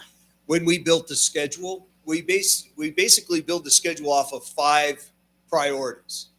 Band, which is important, and it drives the schedule, especially since it's band. The academies, college courses, AP courses, and then special education needs. Okay. So anytime we build a schedule, and we put all 5 of those priorities in place. We have gone through for a second semester, we've done the best that we could. We have eliminated as many possibilities as we could to make sure that students didn't have to choose between one or the other. There have been some choices. We were able to bring over to the satellite school some non-academy courses to compensate so students could be at the satellite school, take an academy course, and then maybe take a Spanish class or a math class that they might need. But I can tell you that the band is safe and secure. We moved those classes to the end of the day that would allow, because at the end of the day on the satellite school, we have a lot of prep classes and we have a lot of PLCs, plus we have alternating courses throughout the day. Very few people had to make a decision between the academy and going to the satellite school or staying and being a part of it. Now, there has been some questions and some concerns. We have had to do some modifications on a couple of the classes, and we know that it didn't fit everybody's needs. But we eliminated as many of those as we possibly could. And if there's any specific instances, I'd love to sit down with them and try to walk them through what our thought process was when we created it, how we can problem solve them to see if we can maybe fix it or not. But we've done everything we could. I want to give all the credit, even though it all falls upon me. Ms. Downs was the one that developed the schedule, and she did an excellent job. We problem solved this. We knew this was coming, and we minimized those as much as we possibly could. We also took into effect a lot with the travel. We know it is a huge concern. James drive to Stagecoach. That's a big drive, and the winters are not pleasant here. But through the help of transportation, Joe's a man.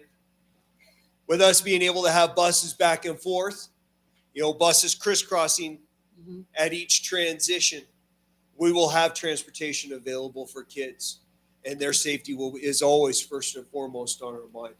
But anybody that would have any questions specific to their student schedule or to the situation, please give me a call. I'd love to sit down, walk them through it, problem solve it, see what we can do to try to eliminate it or try to figure out how we can make it better. And this is only for this semester. That's one thing that we didn't know for sure. So we're trying this out for this first semester, and we've already started looking at next year and what the schedule might look like over there. So hopefully that answered your question. Yes, thank you. Thank you. Anyone else with questions? Well, we have visited the school. It's a beautiful facility. Oh, it is. And I think the students are going to be very pleased, and the staff are going to be very pleased. I like the idea of maybe some meetings or something being held there so that all high school staff feel a part of that school as well. The first staff meeting is actually December 21st for the staff Christmas party. We're having our staff Christmas party over at the Satellite High Very School good. that night. So Very good. everybody will have a chance to get in there. And I just want to give one more plug to the district administration, Mr. Celeroli, Superintendent McGovern, and all those that worked on this prior to my coming to the helm of the building. They've done a great job, and it's going to be a wonderful, wonderful opportunity for all of us. Like Mr. Jasmine says, go Tigers. Thank you. Thank you. Madam Jellicoe, members of the board, superintendent. A couple months ago, I was in here and I was really railing on GHFIBs. And I have to tell you, I want to give kudos to the superintendent that they currently have, Todd Norman, and one of his workers that he's been here from almost the beginning. And I'd also want to point out, we don't have very many out-of-towners on the project anymore. And I would like to thank, and later on, I would like us to formally recognize the local businesses that stepped up and have been working 6 and 7 days a week to make sure that this building gets done. You know, I really pushed local because I believe local people take pride in what they do, and they're here and they want to show this school off. You know, the mechanical guy, they not only taken on mechanical systems, they've taken on fixing the trim around the building because they do sheet metal work. I mean, they're helping me out with some of the trim inside the flooring, you know, with the flooring, the carpet folks. I mean, everybody who is local has just stepped up. And right now, anytime you show up, you know, stand up on that project, well, you'll look around and the majority of the people there are Wyoming plates and they are Rock Springs plates. Couldn't be happier, couldn't be prouder for our local folks. And I'd just like to thank them. And perhaps we could do some of that acknowledgement at the open house. Yeah, that would be really good. Yeah. Because they really deserve it. I mean, they've really hung in there. And like I said, I don't go home on weekends a lot of times because I know that they're working as well. And it is good to see when you drive by, even if it's a Saturday, if there's, you know, 5 or 6 cars out there. I'd like to thank, you know, Mark Portillo and Terry because our owner's rep contract was up several weeks ago. So I've had to fill in for owner's rep plus the owner. And so they picked up the slack for me, you know, in my daily, you know, daily chores. So anyway, we will be opened up on time. We will have students in that building. A lot of people still send me emails or text me.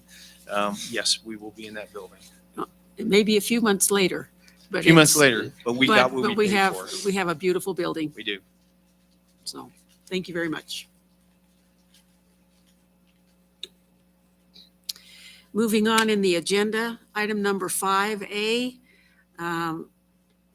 Could I have a motion? The recommendation is to approve the 2020-2021 audit. Is there a motion? So moved, Madam Chair. It's been moved by Mrs. Thompson. Is there a second? Second by Mr. Mickelson. Okay, any discussion? Again, I would like to thank the Mr. Duncan and the business department for all their hard work. It's ongoing. I know that's a day-to-day, and it's not just the days of the audit, it's every day. So thank you very much. It's been moved to approve the audit. All in favor, please say aye. Aye. Aye. Opposed, nay. The motion passes. Communication and correspondence. If a member of the public initiates specific complaints or charges against an employee, in order to protect the employee's rights to privacy and due process, the board will only hear those complaining or charges in closed session. The board encourages concerned individuals to file complaints using the appropriate district complaint procedure and appropriate forms, which can be obtained from the district's website. As per policies B, DDH, and KD, please limit your comments to the board to one time. If your comments have been previously submitted in writing, please refrain from addressing the board a second time. Policies B, DDH, and KD continue to state, questions asked by the public shall, when possible, be answered immediately by the chairman or referred to staff members present for reply. Questions requiring investigation shall be referred to the board or administrative staff for consideration and later response. We do have a couple of comments that we received via email. The first one is Lou Ellison, who is a citizen of Sweetwater County. I would like to know how the American Rescue Plan ARP ESSER 3 implementation spending plan is going to be spent. How long do you receive this money? 2024. Why is Head Start going to implement mask mandate in January 2022 and vaccines for these little kids who need to build a natural immunity? Who is funding this?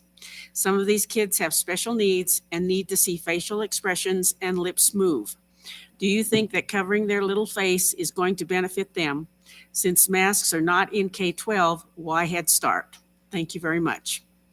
I hope the presentation that was done earlier under items 4A and 4B, or 4B rather, of the agenda answers Mr. Ellison's question regarding the American Rescue Plan ARP ESSER 3 implementation fund. So I hope those questions have been answered. As far as the Head Start program, the Head Start is a totally federally funded program.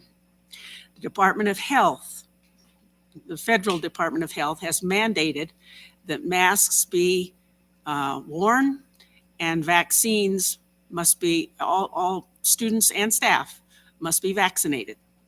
If we wish to have a Head Start program, we have to meet those rules. And so that's where we are. We have no choice. If we want those federal funds, and we do, in order to keep our Head Start program going, and actually we want to see it grow, we have no choice. So that's why that it is at Head Start and it's not K-12. Superintendent McGovern, do you want to add anything to that? Thank you, Chair Jellicoe. The only thing that I would add is this last Friday, the state of Texas filed a federal lawsuit against the mandates for the masks and also for the vaccines. But we have not heard any decisions from that other than the state of Texas did file. And if people are interested in one way or another, for or against, there's a way to go on the Head Start website and then make comments for their regional office if they so choose. But unfortunately, from a legal end, that's about as far as we have from last Friday. And Mrs. Thompson is the board's liaison to the Head Start program. So would you like to make a comment? Actually, I do, Madam Chair. As a liaison to the Head Start, I will be writing a letter to the Office of Head Start, which is in Washington, D.C. They have a comment period to December 30th. I will be pleading our case. However, I don't know how that's going to go. We have encouraged all parents of Head Start staff and the policy committee members to also write letters and just basically state our case. We don't feel that we need to be lumped in with all the other states under this mandate, since we believe Wyoming has proved that we are ahead of most of the states, that we can function without mask and vaccine mandates.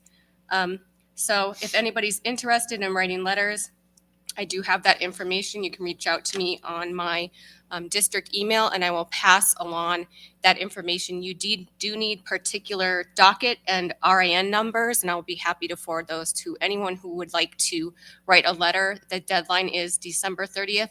And I must say that the website that we're supposed to submit these comments on is very cumbersome, and I was irritated that it took me 5 to 10 minutes just to find where I needed to even submit a comment. So I would be happy to walk you, or anybody who wants to, through that irritating process. Thank you. The second email that we have for public comment is from Brenna Franklin, who is staff. Good evening, members of the board. As a department, the librarians were excited there was access to more money to help out schools and students recover from the challenges incurred from the COVID shutdown. We lost more than $20,000 in books not being returned during the initial shutdown. We asked several times last year when grants came in if we could have any funds to offset this loss. No money was ever given to any libraries. When proposals for ARP funds were requested, we came together to think of ways the library could benefit all students and what we as a department truly needed. We asked for funds to replace the lost books from the COVID shutdown and to replace/update some of our worn out books. We also asked for funds to make sure every school had access to the materials/supplies necessary to preserving and extending the life of the books we have, whether that be Mylar covers and book repair tape to a specific machine that significantly extends the life of a book. The junior high has had one of these machines for 10 years, and it paid for itself in the first couple years. We were also concerned about the fact that our district has a large number of EL students and our libraries do not have sufficient number of books in Spanish. Most libraries have very little budget to be able to provide new books for their schools, let alone get books in Spanish for the EL students. There are various studies that state reading for pleasure makes a big difference in a child's educational performance. With the lost time from COVID and the added challenges of our EL students, shouldn't we be providing a collection of books for these students so that they can independently select books to read? That is why we asked for money to create or add to our books in Spanish selections. At the junior high, I asked for funds to update the nonfiction section. Just today, I had a student comment on how old some of our nonfiction is, referring to a book that referenced 1998 MLA formatting on its cover. On multiple occasions, I have had to give students books on cultures of the world, enchantment of the world. This collection was published in 1988. These books would have been considered aged when I was in school. National standard is to have a nonfiction collection that is less than 10 years old. My collection average publication date is 1995. The average age is 26 years old. While part of the problem is that these books have not been weeded, that puts the librarians in a tough spot. Is it better to weed the books and not have them, or to keep the old books to have something for the students? Just a brief overview of what I need to update in my library totals more than my entire budget for 2 years, and that would not allow me to get any new fiction for those 2 years. While that may seem like a lot of money, it would be money well spent, as these books benefit the entire school for a number of years. We had some additional items we had submitted addressing some structural/safety needs. In several schools, the libraries are open layouts with no safety area in the event of an intruder or lockdown. The librarian and students are potentially sitting ducks in this kind of a situation. In one drill, the librarian braced herself against the door of the teacher's lounge because that was the only room she could get her students out of sight. But she did not have a key for the door, so she did the best she could. In event of an actual emergency, what should this librarian have done? We are not sure what can be done at this point in time, but we are asking the board to consider supporting the library as they determine where to spend the remainder of the COVID funds. We understand that there was a vast number of proposals submitted for consideration, yet none of the areas within the libraries were included in the plan presented prior to this meeting. Some might see the library as an outdated idea, but research supports that a well-funded, supported library has a significant effect on student achievement and performance, and isn't that why we are all here? Thank you for your time and consideration. Brenna Franklin, Librarian Department Chair, Kendra Lewis, Jill Blazevich, and Taylor Putnam. Okay, with that, I will open up public comment to anyone seated here. Please come to the podium, state your name. And if you represent an organization, please let us know what that is. All right. Good evening. My name is Easton Kopp. I'm a junior at Rock Springs High School. I'm also a member of the Rock Springs High School Health Academy. I'm a captain on the cheer team, and I also play in the Tiger Marching Band. I love being involved in activities and extracurriculars at school. This year, we faced many new challenges at our school.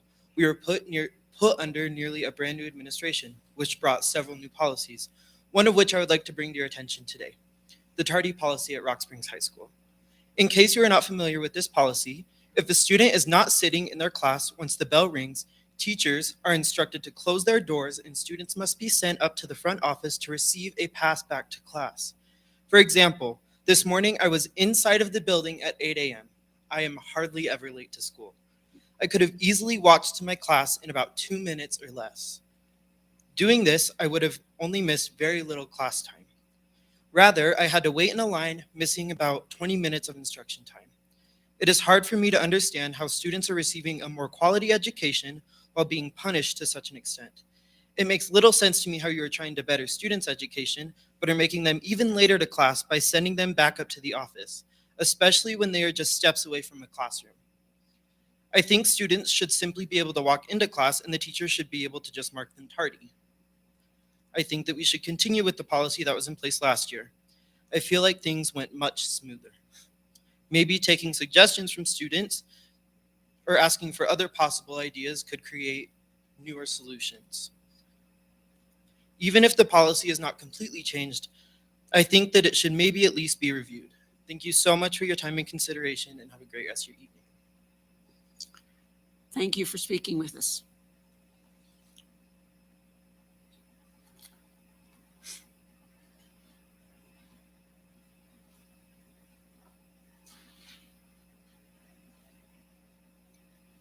Hi. Good evening, Board and Superintendent McGovern. My name is Brennalee Franklin, and I'm involved in Health Academy, cheer team, and student council. I have a few concerns with how this year is going and how it's going to continue to go. I'm a junior currently taking American literature, and next semester I'm going to be put in junior English, which is it's just American literature is more fast tracked than junior English is. When colleges look at my transcripts, they will only see half of a credit of my American literature and half of a credit of my junior English class. From my understanding, junior English is an American lit class, and I've already taken it. Yes, yet I'm forced to be regressing my education and not progressing it. This isn't just me, it's affecting every single academy student in the health academy and in the fire law and leadership. And it's not just in American lit, it's also in science classes and other classes. We've been told that there's nothing to be done about it, and I think that I should be allowed to continue my education in my faster learning classes, and my options should not be able to just get a half a credit or just drop out of my academy. Thank you for your guys' time tonight, and have a good rest of your evening. Thank you for taking the time to meet with us. Further public comment? Further public comment? Seeing none, we'll move on. Treasurer's report. Mr. Jackman. Thank you, Madam Chair. Treasurer's report for the month of November 2021, the general fund. We started with $11,751,887, and we finished with $23,245,727. For the school lunch program, we started with $1,257,106, and we ended with $1,280,912. And for Head Start, we started with $132,779, and we finished with $133,898. That concludes the report. Thank you, Mr. Jackman. Is there a motion to approve? So moved, Madam Chair. It's been moved by Mrs. Thompson. Is there a second? Second by Mrs. Summers. Okay, all in favor of approving the treasurer's report, please say aye. Aye. Aye. Opposed, nay. The motion passes. Item number 8, the warrants. Mr. Jackman. Warrants from November 5th, 2021 to December 8th, 2021. Check numbers 147640 through 148404, totaling $6,305,776.99 with associated credit card payments and bank transfers. Thank you. Is there a motion to approve the warrants? It's been moved by Mr. Mickelson. Is there a second? Second. Second by Mr. Batolo. Any discussion? I would like to declare a conflict on warrant number 00148-192 in the amount of $330.82. Further discussion? All in favor of the motion, please say aye. Aye. Aye. Opposed, nay. Motion passes. Consent agenda. All matters listed under the consent agenda are matters about which the board has governing policies, implementation of which is delegated to the superintendent. They will be enacted in one motion in the order listed below. There will be no discussion on these items prior to the time the Board of Trustees votes on the motion unless members of the board request specific items to be held and discussed separately and/or removed from this section. Minutes. 9A. Approval of the minutes from the November 8th, 2021 regular meeting. 9B, approval of the minutes from the November 8th, 2021 executive session.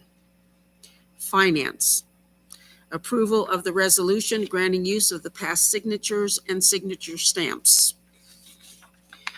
Technology, 9D, approval to renew file waive. Curriculum, 9E, authorization for the purchase of books for dual enrollment courses with Western Wyoming Community College.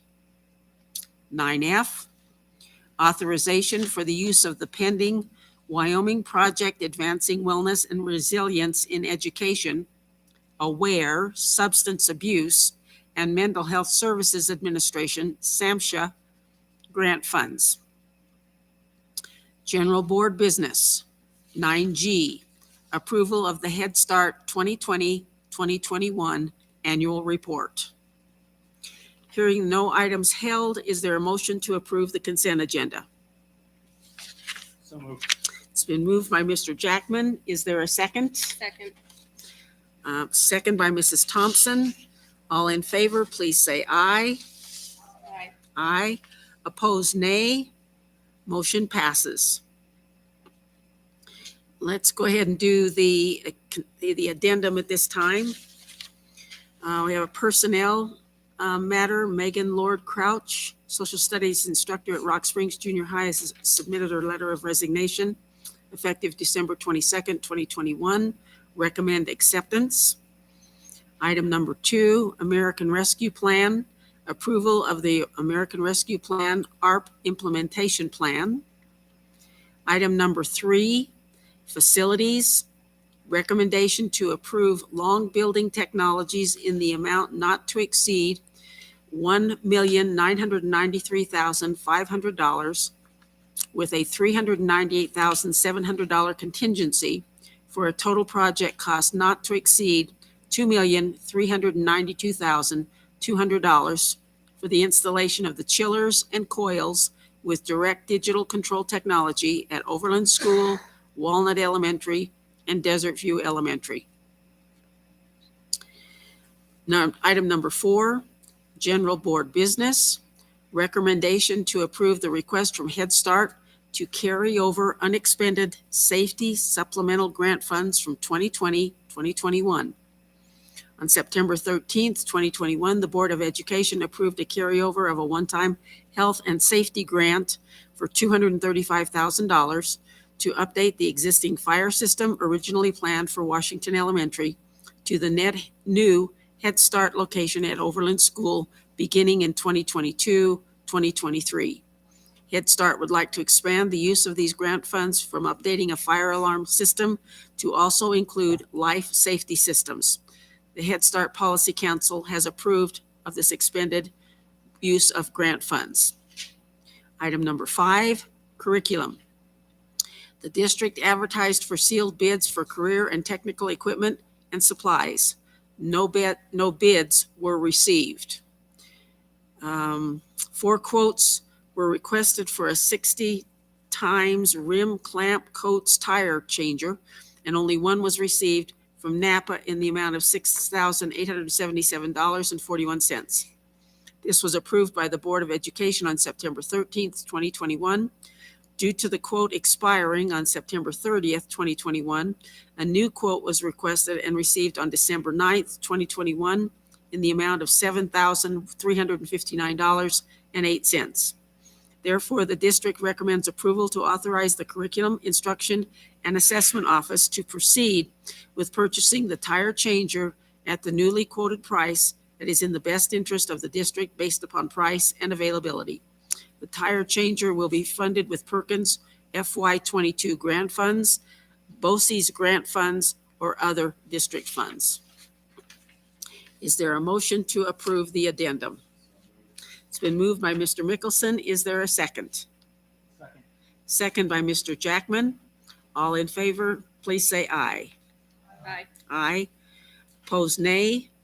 Motion passes. Okay, item number 10, early notification of retirements and resignations. Mr. Duncan?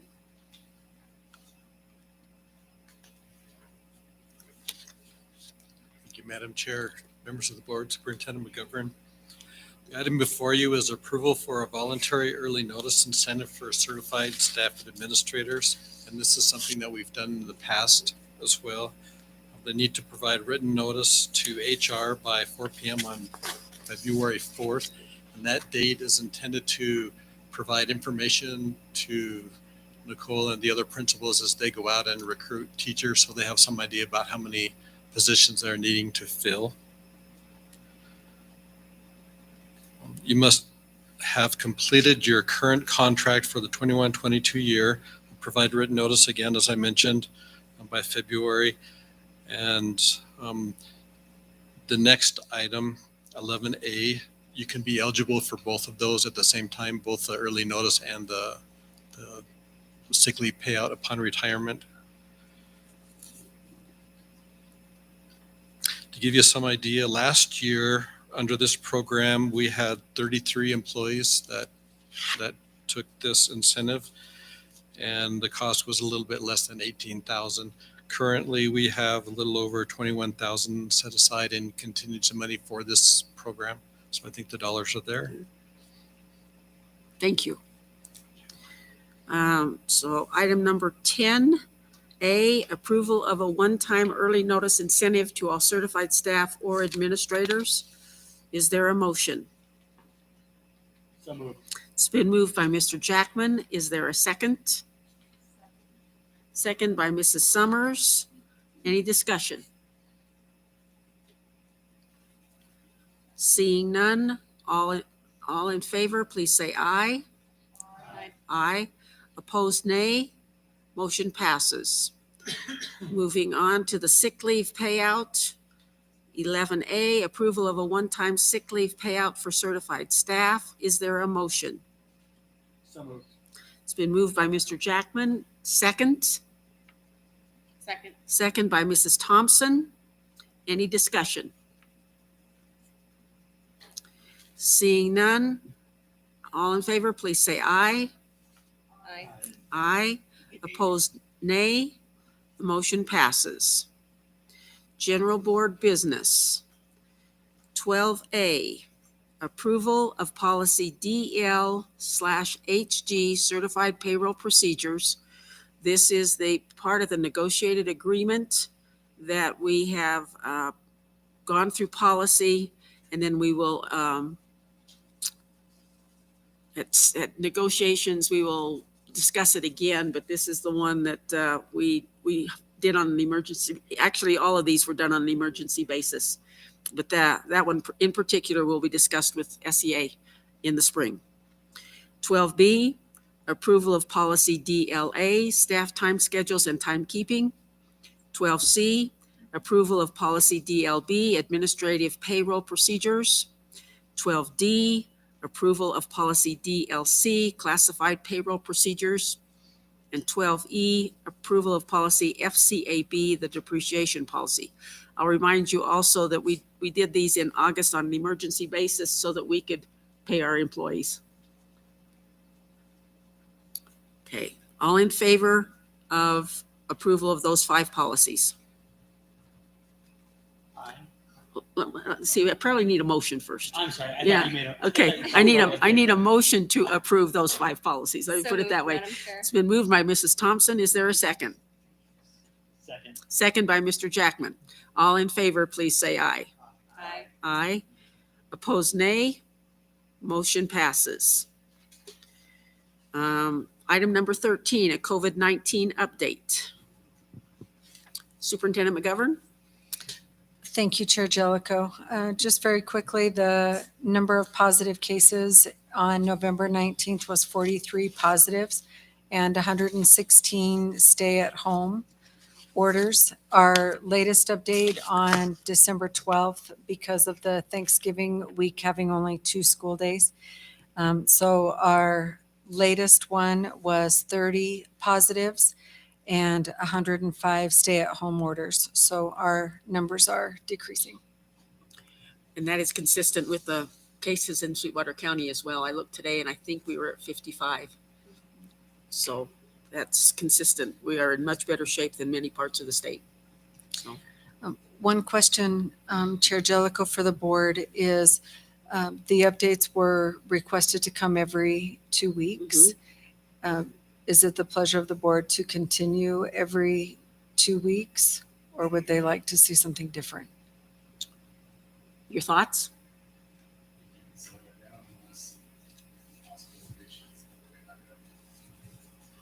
I didn't monitor to the Omicron variant. Stay with that 2 weeks.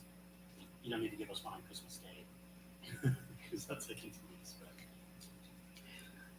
I would suggest that unless we, maybe continue with the 2 weeks, unless we see a surge of some kind, or we see the numbers going way up in the county again, and the schools going up again. As long as it's fairly plateau or even decreasing, I think 2 weeks is sufficient. Thank you. Okay, item number 14, the board self-evaluation. Board member orientation and professional development. I'll read the categories that we're looking at this time. Number 1, the board has adopted a planned program to orient newly elected or appointed board members. 2, the plan includes the nature of their duties and responsibilities.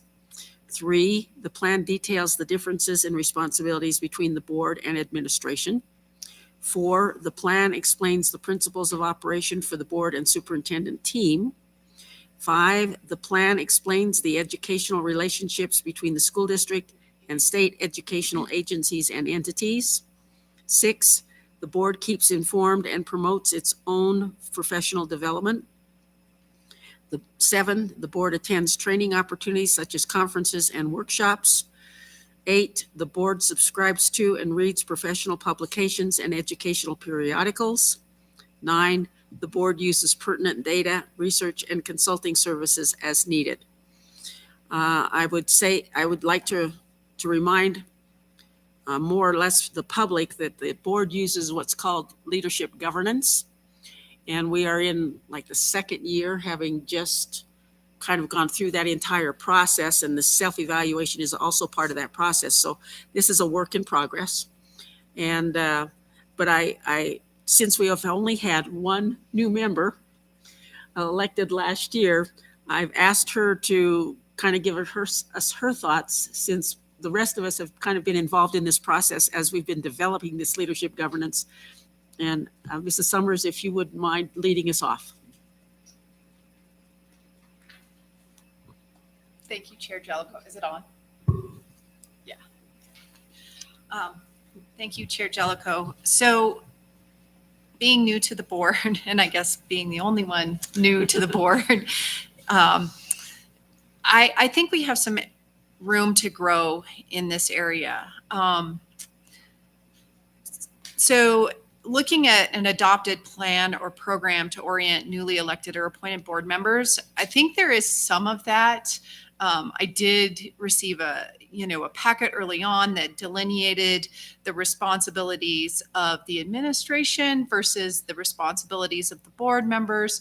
But I think we could grow that area, certainly, especially for newly elected or appointed board members. I feel like I could have gotten more information on duties and responsibilities, but the other piece of that is that anytime you take on something like this, it can be overwhelming at first. And then, so overall, I would score us about a 3, but I scored a number of areas as about a 2.5. And those were number 1 and 2, because I think we could grow that and provide more support in those areas. I also scored, the board subscribes to and reads professional publications and educational periodicals. I certainly think we could do more of this, or have look at more current research and how we can support the district, because there is some strong research out there that shows that board involvement is really essential to how a district functions. And then I think we could also grow in using pertinent data and research, in our decision making. I do really like overall as a district that we are encouraging more community involvement in our decisions. And I think the task forces are really beneficial. But I think as far as a new board member, we could definitely grow these, and as a board, we could grow in our using research, to further improve the board and the district as a whole.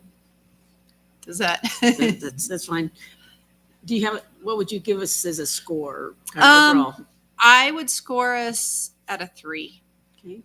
And I thank you very much because you have a unique perspective on this. So thank you very much for sharing that. Okay, others. Mr. Mickelson.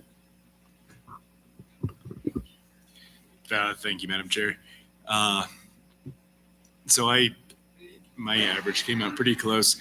I came up with a composite score of 2.5 because we're mostly partially in compliance. The only area where I dropped down below was on the board subscribes to and reads professional publications. I do individually, but as a board, no. And so that was a 1. But yeah, 2.5. I think we could do a better job in a lot of these areas. But Okay, thank you. thank you. Next. Thank you, Madam Chair. I gave us a 3 as a composite score, and that was mostly born on number 8 and number 9, the professional publications and then use of data.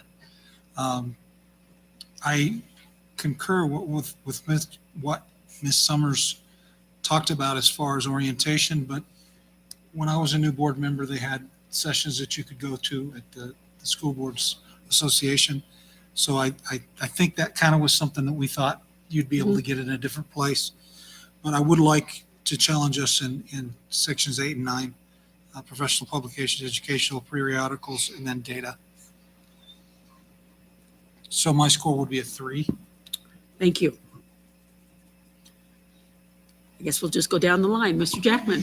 Thank you, Madam Chair. I scored us at about a little over a 3.25. I think Ms. Summers missed out on a lot of opportunities that I had when I was first on the board, unfortunately, due to COVID. I remember a couple extensive workshops whacking us across the head, reminding us what our role was and getting it through the newly elected people's heads that have these grandiose ideas. So, unfortunately, I think Ms. Summers missed out on those workshops because we just couldn't do them with COVID. I did rank us really low on the publications, but I do think we promote the professional development and the workshops and everything really well. We're always advertised in those. Thank you. Mrs. Thompson. Thank you, Madam Chair. I guess I would concur with Mr. Jackman. I seem to recall when I got on the board, we had extensive workshops with the Wyoming School Board Association, a representative that came, and everyone was there, whether you were a new board member that just got elected or you were a seasoned board member. It was not only a way for us to get to know one another, but it was a way to learn our lanes, what the superintendent's role is versus the school board role. And I do feel that COVID unfortunately impacted us in that avenue as well.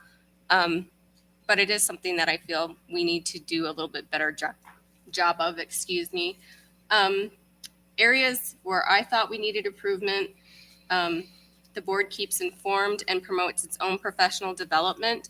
I feel that as a whole, we need to do better at this. And there are a lot of professional development opportunities available. So maybe if we could maybe tag team or carpool to more of them to get us all there, that would be beneficial for us. Same with the conferences and workshops. You know me, I'm like the carpool queen. So if anybody needs to carpool to get to some of these things, I'm always on board. I'm always ready to be a travel buddy. Same with the data. I agree, we need more of that. We're trying to be a more data-driven district, so we need to do that. As far as the publications, I myself know that I read a lot, but I didn't know if all of us collectively are reading the same things, the same material. So maybe if there's a way we could select a book, not that we don't have enough to read already, But I mean, I'm not trying to throw more stuff at us, but maybe if there's some reading material that one of us come across that we think the rest of us would be interested in, bring it to our attention and maybe we could even have a discussion about it. Those are just my suggestions on how to improve. I gave us a solid 3. Thank you. I would concur with the statements that have already been made. I do think COVID interrupted a lot of the early new board opportunities that some of us had the opportunity to do. School Boards Association provides leadership in that area. We've also had some trainings where we've had representatives from the School Boards Association come and visit with us.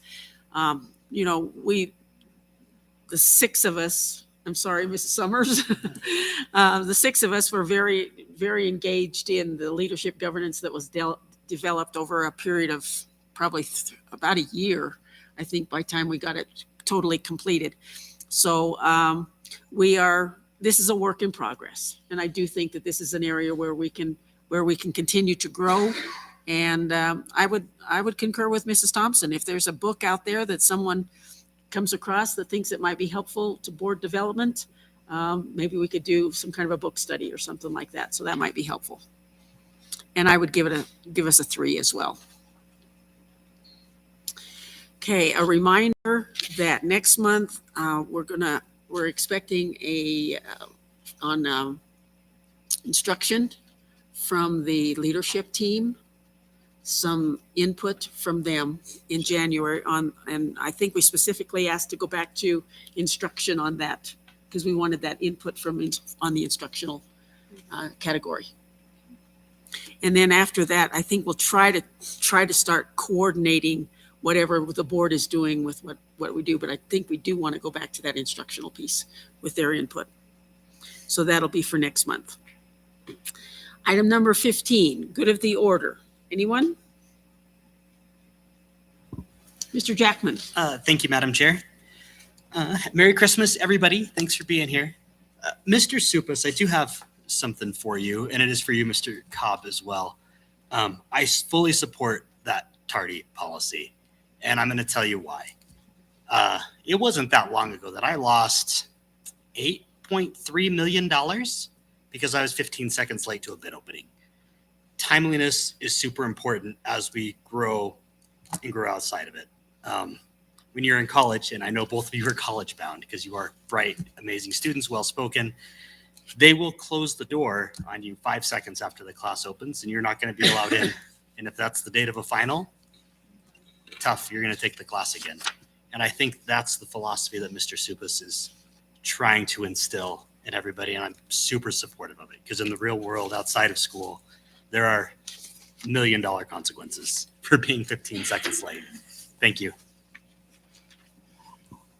Other good of the order?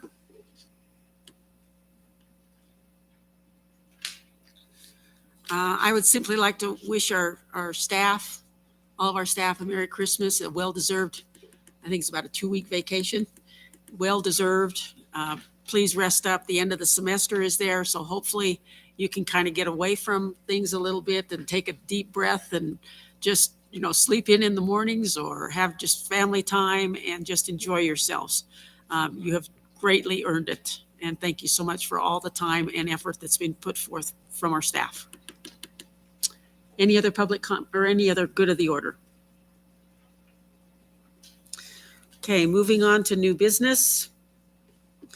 16A, Board Information Policy DL-R, Payroll Procedures. 16B, Board Information Policy FCAB-R, Estimated Useful Asset Lives. 16C, Board Information Policy GDBB, Non-Exempt Employee Overtime and Compensatory Time Off. 16D, Board Information Policy JEC, School Admissions.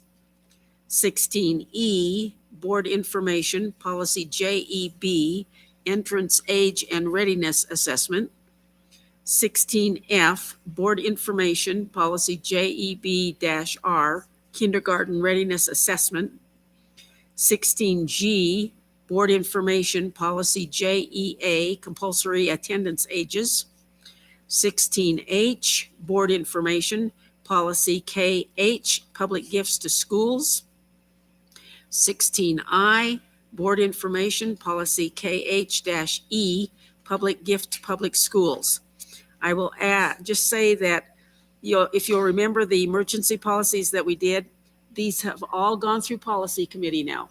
So that's why there's such a list of them. The policy committee has been meeting twice a month to get these in. And so these are all the ones that have been, that were passed on an emergency basis. So please take a look at those, and they'll be up for approval next month. 16J, the vacancy notice as of December 6, 2021. 16K, calendar for the months of December 2021 and January, February, and March 2022. 16L, the November 2021 Head Start Governing Board and Policy Council monthly report. Item number 17 is an executive session for the discussion of legal and personnel matters. Is there a motion? It's been moved by Mr. Jackman. Is there a second? Second by Mr. Mickelson. All in favor of moving to executive session for the purpose of legal and personnel matters? All in favor, please say aye. Aye. Aye. Opposed, nay. Motion passes. I will say that we do not anticipate any action upon our return.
Everybody, that was my Because they name wanted for certain books. years here.